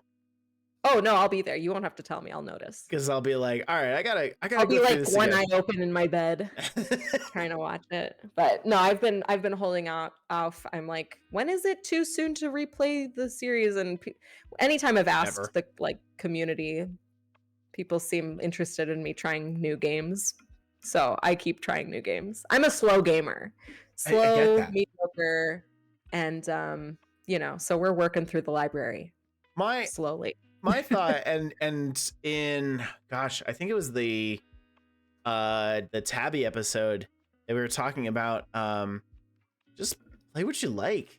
Like, don't play a game that because everybody tells you that you have to play it necessarily. Like, it might make for like a good stream, like numbers wise, but you might just like not enjoy it, Mm-hmm. My perfect example is like I got sent Xenoblade Chronicles, the first one, which is a beautiful RPG, great characters, wonderful voice acting. And I was like, yeah, I just never played it. And then they were like, you should play it on stream. And I was like, okay, but it was like, it's a slow game. It is a 100 hours almost minimum game. Like, yeah, no. You talk about slow gamer. I was like, I can't keep up. My attention span could never. I can't like keep that up. And I played it on my own and I loved it and it was great. And I was like, all right, I'm going to stick with making inappropriate jokes during Power Washer. There you go. And, maybe I'll throw in a Final Fantasy or something every so often. I have power washed IRL. I like to tell people that when I go into their streams and bother them while they power wash. My understanding, literally. I would love to do it because like the dream, it's so satisfying. The dream one day is to do like more IRL content where I'm like trying stuff and I call it Trav Tries, like because I'm selfish as shit. And like, but like power washing. There's branding there. I like it. And what I would love to do is do power washing because obviously people love it. And then but I've heard it hurts your hands if you do it for too long. I don't know. I don't remember my hands hurting, but I did do it for a long time. Maybe you're just stronger than the rest of us. I got, good hands. Never mind. So, anyway, let's just move on from that. Got great hands. Yeah. If there are any other questions in the chat, we'll got a couple more minutes here. I feel like we didn't read all of them, but like they were so long ago. So if anyone needs to repeat, sorry. I'm keeping them up. And I love you. Oh, you have? Okay. The Moose asked, did the movie with Tom Holland do it any justice? No, it was such a joke. I thought it was okay. And I really believed in it too. Of course. That was also in the period where Tom Holland was in like 14 movies in a year. And I was like, all right, dude, like, can you stick to like one role, please? Even if first of all, it wasn't an Uncharted movie. No, I didn't really feel like it. And I gave it the benefit of the doubt, and it didn't capture the essence at all, let alone they changed the character dynamics and all of that stuff, whatever. The age, whatever. Like I supported that movie from day. I was excited. Yeah. I was like sticking up for Marky. I was like, yeah, like there's something here. Like give it a chance. And then the script was trash. It was awful. Tom Holland does the Spider-Man thing on an airplane, and I was like, he's doing the Spider-Man thing. Like, what is this? It was so bad. I hated it. It was boring. I'm mad. I just remember like a friend was like, it's free on Max or whatever streaming service it was, whatever streaming service is paying me right now. And they were like, you want to see it? And I was just like, for free? Yeah. Yeah. And it was worth the free. All right. It was worth the free because like, there's some cool action scenes and they even did like the plane thing, There's better out there though. Oh, I agree, but like for the price of free. All right. Like I was like, yeah, it's fine. Time ain't free, Trav. Time ain't free. It's a popcorn. It's like that's an hour 2 hours long. That's 2 hours I'm not gonna get back.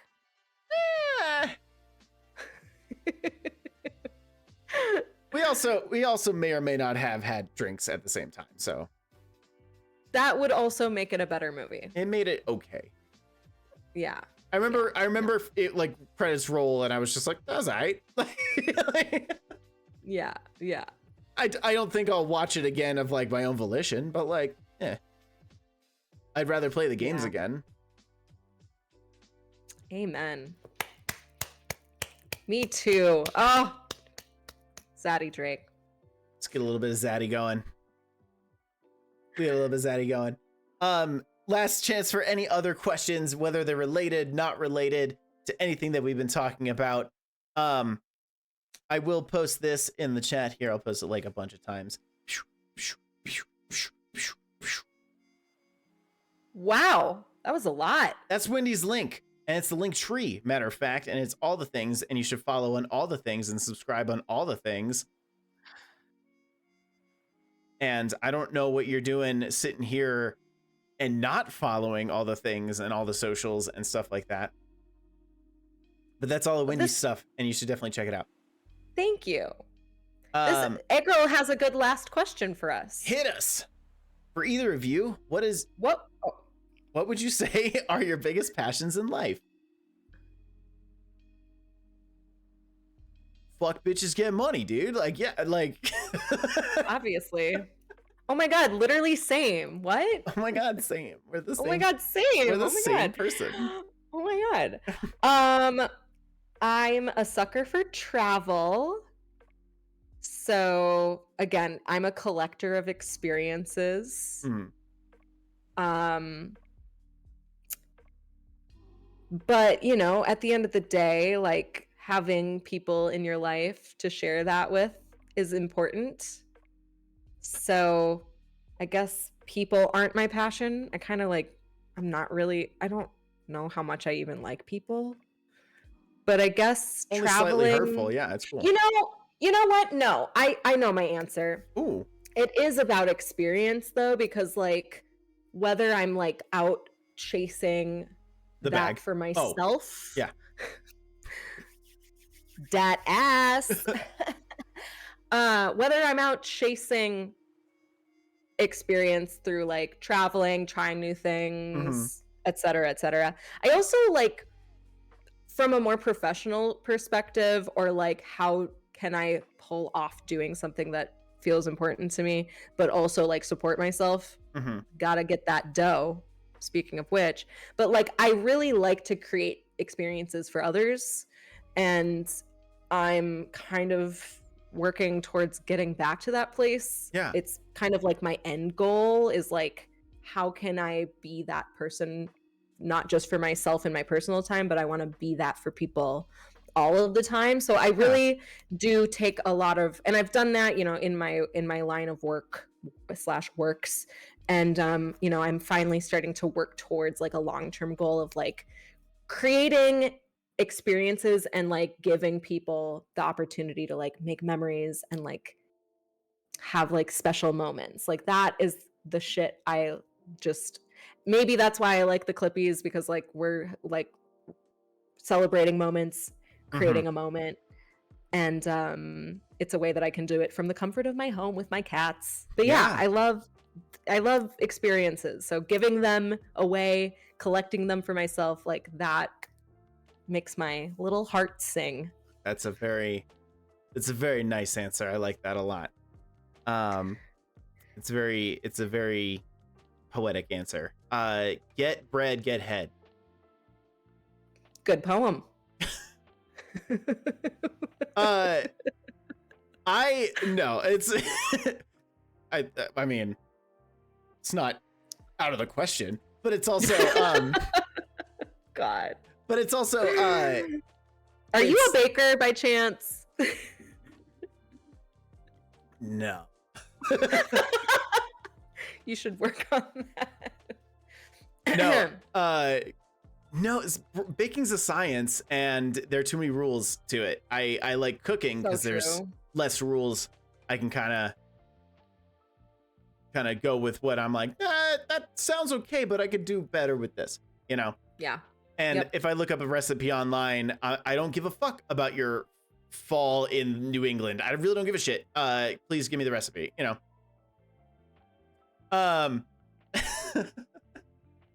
I started making this chili recipe, but I don't care.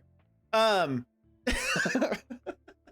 but I would say my passion, one of my biggest passions is, and I was talking about this with my partner the other day. I like to make happy, and that can include other people, that can include myself, that can include my clients, that can include people that I are like colleagues, like all of it. I like to make happy, and that can take all sorts of forms. Sometimes it takes the form of my line of work, which is, giving them tools that they can be happy, or at least content. Making happy content. I like to make goofs and gaffs and make jokes, and like I said fuck bitches get money in 2 different ways earlier. I'm like, because that was funny to me, and I enjoy that part, because that not only does that make me happy, but it makes, well, I hope makes other people happy as well. Fuck, and I just want, that's like the thing that I want to continue doing, because as soon as something, like, if my content creator clock runs out one day and it's no longer fun, I don't want to do it anymore. If it becomes the full-time gig, that's different. But also, like, I don't want it to be like scheduled creativity, if that makes sense. Because that becomes like this, like, really, it's like forcing myself to be creative in a space where, like, maybe I'm not fucking feeling super creative at 1 p.m. on a Wednesday, I'm just kind of feeling blah. Balancing creativity with discipline or your livelihood, that's tough. Exactly. And that's tough. That's what I've talked about with other content creators about, like, if this becomes a full-time gig, like, how do you balance that? Especially something like Twitch specifically, where it's like, your shit's not even guaranteed. Nothing's guaranteed in life. Okay, yes. Everyone's sense of, like, stability and safety, it's all a facade. Maybe that's dark, but, like, whatever you think you have, like, that shit can go. I feel I don't know if I'm an optimist or a pessimist or a realist, but, like, that is one thing I tell people all the time. Like, I have to at my job. I'm like, whatever you think I'm gonna promise to you, I'm not going to, because life does not function that way. Life is unfair. I'm about to go on a rant. Sorry. Life be is happy. Unfair, because, like, life is unfair, and it should be, in my opinion. And I know that sounds really fucked up, but it's like, that's fucked up. I know. I'm just kidding. But my thinking is, it should be unfair in the sense that you get to create what is best for you, no matter the situation. You have that opportunity. You have the ability to do that. Some people might get that leg up and what you think is the best type of stability. Could money solve every single problem in my world? Not all of them. I'd still have depression. But you'd be able to afford a therapist. But it'd be kind of cool to have a jet ski, like, like I am so depressed on my jet ski right now. Right? Pretty hard to be sad on a jet ski. But and internet platforms, not to interrupt, I'm sorry, but please. The speed in which platforms are changing, it's a little fast. It's like, that's really a little unfair too. Like, you're like, life it should be unfair, but also, like, making things on the internet, like the speed and, like, the instability there, that is hectic. Yeah. And how do you keep up continually making content that is not only relevant but is going to get you paid, et cetera, right? It's the reason that, like, TikTok can be so infuriating. Just for example, like, TikTok can be so infuriating because you could use a sound that it seems like everybody's using, but it gets, like, nothing. And you're like, well, why like, everyone else is using it? Like, what, like, I'm supposed to be doing the trending thing, right? Why isn't it working?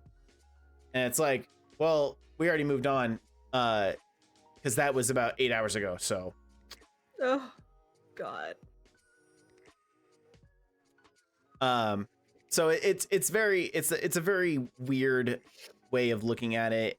If you live your life by numbers, you're going to just be crushed at the sheer weight of it, in my opinion, especially in this world, the content creator world. If I sat there and I went, well, I mean, my last TikTok, my last TikTok, follow a TikTok, my last TikTok that like just that blew up, but my next one only got like 300 views. Yeah. Failure. It's funny that we're like, oh, let's talk about our passions. It just went so dark. Here's the thing though. Again, so sad. but what I said earlier retracts back to it, because once it becomes no longer fun, I'm done. But I still make TikToks because they're fun. Yeah. Like, I still do that because I have a good time doing it, versus if it were every day, I got to post 3 times a day, and I'm just like, every time I think about it, I don't think about it anymore. I make like 5 or 6 at a time and then post that for a week, and then I'm like, cool. Yeah. Yeah, I feel that. I don't sit there and go, oh, I have to make TikToks.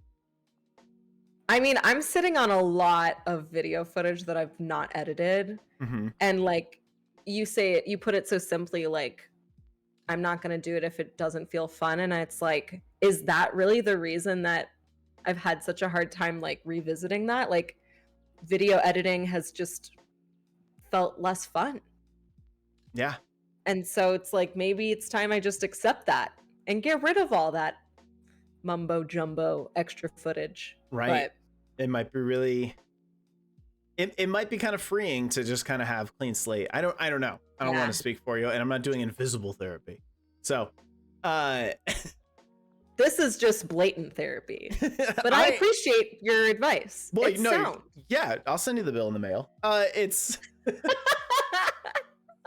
oh no, please. Okay, man. But I really, really appreciate you for being here. Thank you so much. This was a lot of fun. Yeah, it was. What I like doing is like hearing the insights of so many different people who are in the same sphere, and like their experiences. And like, when I think about putting together a clip show, I'm like, that sounds awful, because that sounds like so much time behind the scenes and stuff like that, which is great. And I know that you love it. And, no, parts of it are literally awful though. But like, to me, that a lot of that sounds awful. Yeah. Versus yeah. when I'm just like, I'm gonna go live and I'm gonna make dick jokes and we're just gonna have fun, you know? Meanwhile, I'm not interested in like having long form conversations multiple times a week and asking. Wasn't the intention, but either way, you're doing your thing. I'm doing my thing. I love your thing. Oh my God. TravTalks and the stream. It's good. I know what you meant. Okay, good. I knew you meant. Don't. the pause made that weirder. Like, well, because it came out and I was like, I didn't like that. That's all. And then it was already out there. Couldn't go back. And it was too late. It was too late. Well, thank you for having me. You were an excellent conversationalist. Thank you. I appreciate that. You're clearly a good therapist and a great karaokeist. Thank you. I really appreciate that. Do you have someone that you'd like us to rate out to? Oh my! I didn't know this. See, I didn't make it to the end of Carly's stream. Oh gosh, this is so much pressure. If you don't, I have plenty of people who are online, so. I think I could give you 2 options. I'm leaving it in your hands. You're taking us someplace. I can't let you help me pick between the two. I mean, I'd flip a coin if you made me do that. So.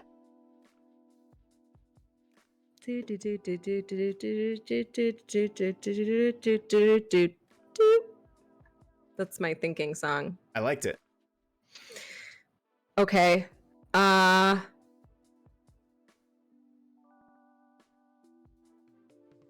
Who's it gonna be? Oh God. Man. The suspense. Well, it's just I have two really good choices. I can't DM you and then you pick from those. I mean, if that's how you want to do it, but again, I'll probably just end up flipping a coin. Because if you flip a coin, then you'll know in the last moment who you truly want. Well, we could go somewhere bigger. We could go somewhere small. Title my sex tape, am I right? Okay, I'll flip this button. You can do that? No, because it's always going to land with the thing up. Tell your robot to do it. Your phone robot. Okay. I have a cork here. Oh. This side is this person. This side is this person. How's it gonna land? Oh, it didn't work. It went on the side. I was like, I don't know if that... Shit, I forgot who was who. Okay, hold on. Let me... Oh, you shouldn't have asked me. Because I was like, yeah, I'll take you up on your offer. But also, like, now I'm crumbling under the pressure. I get it. I, too, am scared.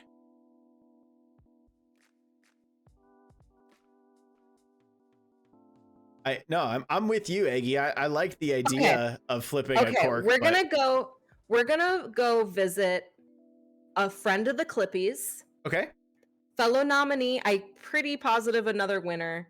Someone who's, I think, maybe slightly outside your stratosphere, so like we can make new friends. Sure. Because she's celebrating her birthday. Oh, lovely. So why not, right? So I'll just put her name in the chat and then you can take it from there, right? Sure. Okay. We'll go send a happy birthday. I'm already following Gremlin. Oh, okay. Never mind then. But also, I'm already following Gremlin. Let's party. Nice try. No, I love that. Awesome. I'm already following. I think we follow each other on Twitter also. Good peeps. Follow my Twitter. Anyway. We love a birthday moment. We do love a birthday moment. Like I said, feel free to use my raid emotes, your own raid emotes, use Windy's raid emotes, anybody's raid emotes that you want to use. Let them know that Super Trav and Windy sent you. And we're going to raid over into Gremlin, who's playing Retro. Oh, well, that's not super helpful. What? Something on PS2. Is this like Radiata Stories? What is this? It is Radiata Stories. Nailed that shit. Oh my god. You like that? I haven't played that game in years. I'm glad you know it. I don't know it. Just get educated. All right, let's do this. No.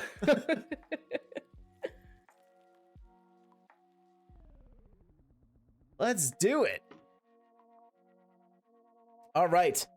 Once again, thank you, Windy, for being here. I really appreciate this. This was a lot of fun. I know we talked about it a while back, but I don't know if you heard about... I thought you changed your mind about me, but... No. I'm glad you reached out again. No, I have... It was fun. You're on the list. No, I had... Naughty list? Well, I had a... I had two people back to back big time me when it came to the show. I had one person who said, "No, you're not a big enough creator. I refuse." How sad. And another person send me hourly rates. You had to lower the bar. And I was just like, no, I'm not doing that. We're both masters in rejection at this point because people are like, you are not allowed to use my clips and like, leave me alone. You are a life sucker. Hourly rates, Aggie. Absolutely. Straight up. Oh, I can appear on your show for this much per hour. And I said, I got some free therapy out of this. So no, I'm thank happy. you. Yeah. All right, we're rating into Graham. It's their birthday. Bye, everyone. Bye, everybody. Take care of yourselves. Bye.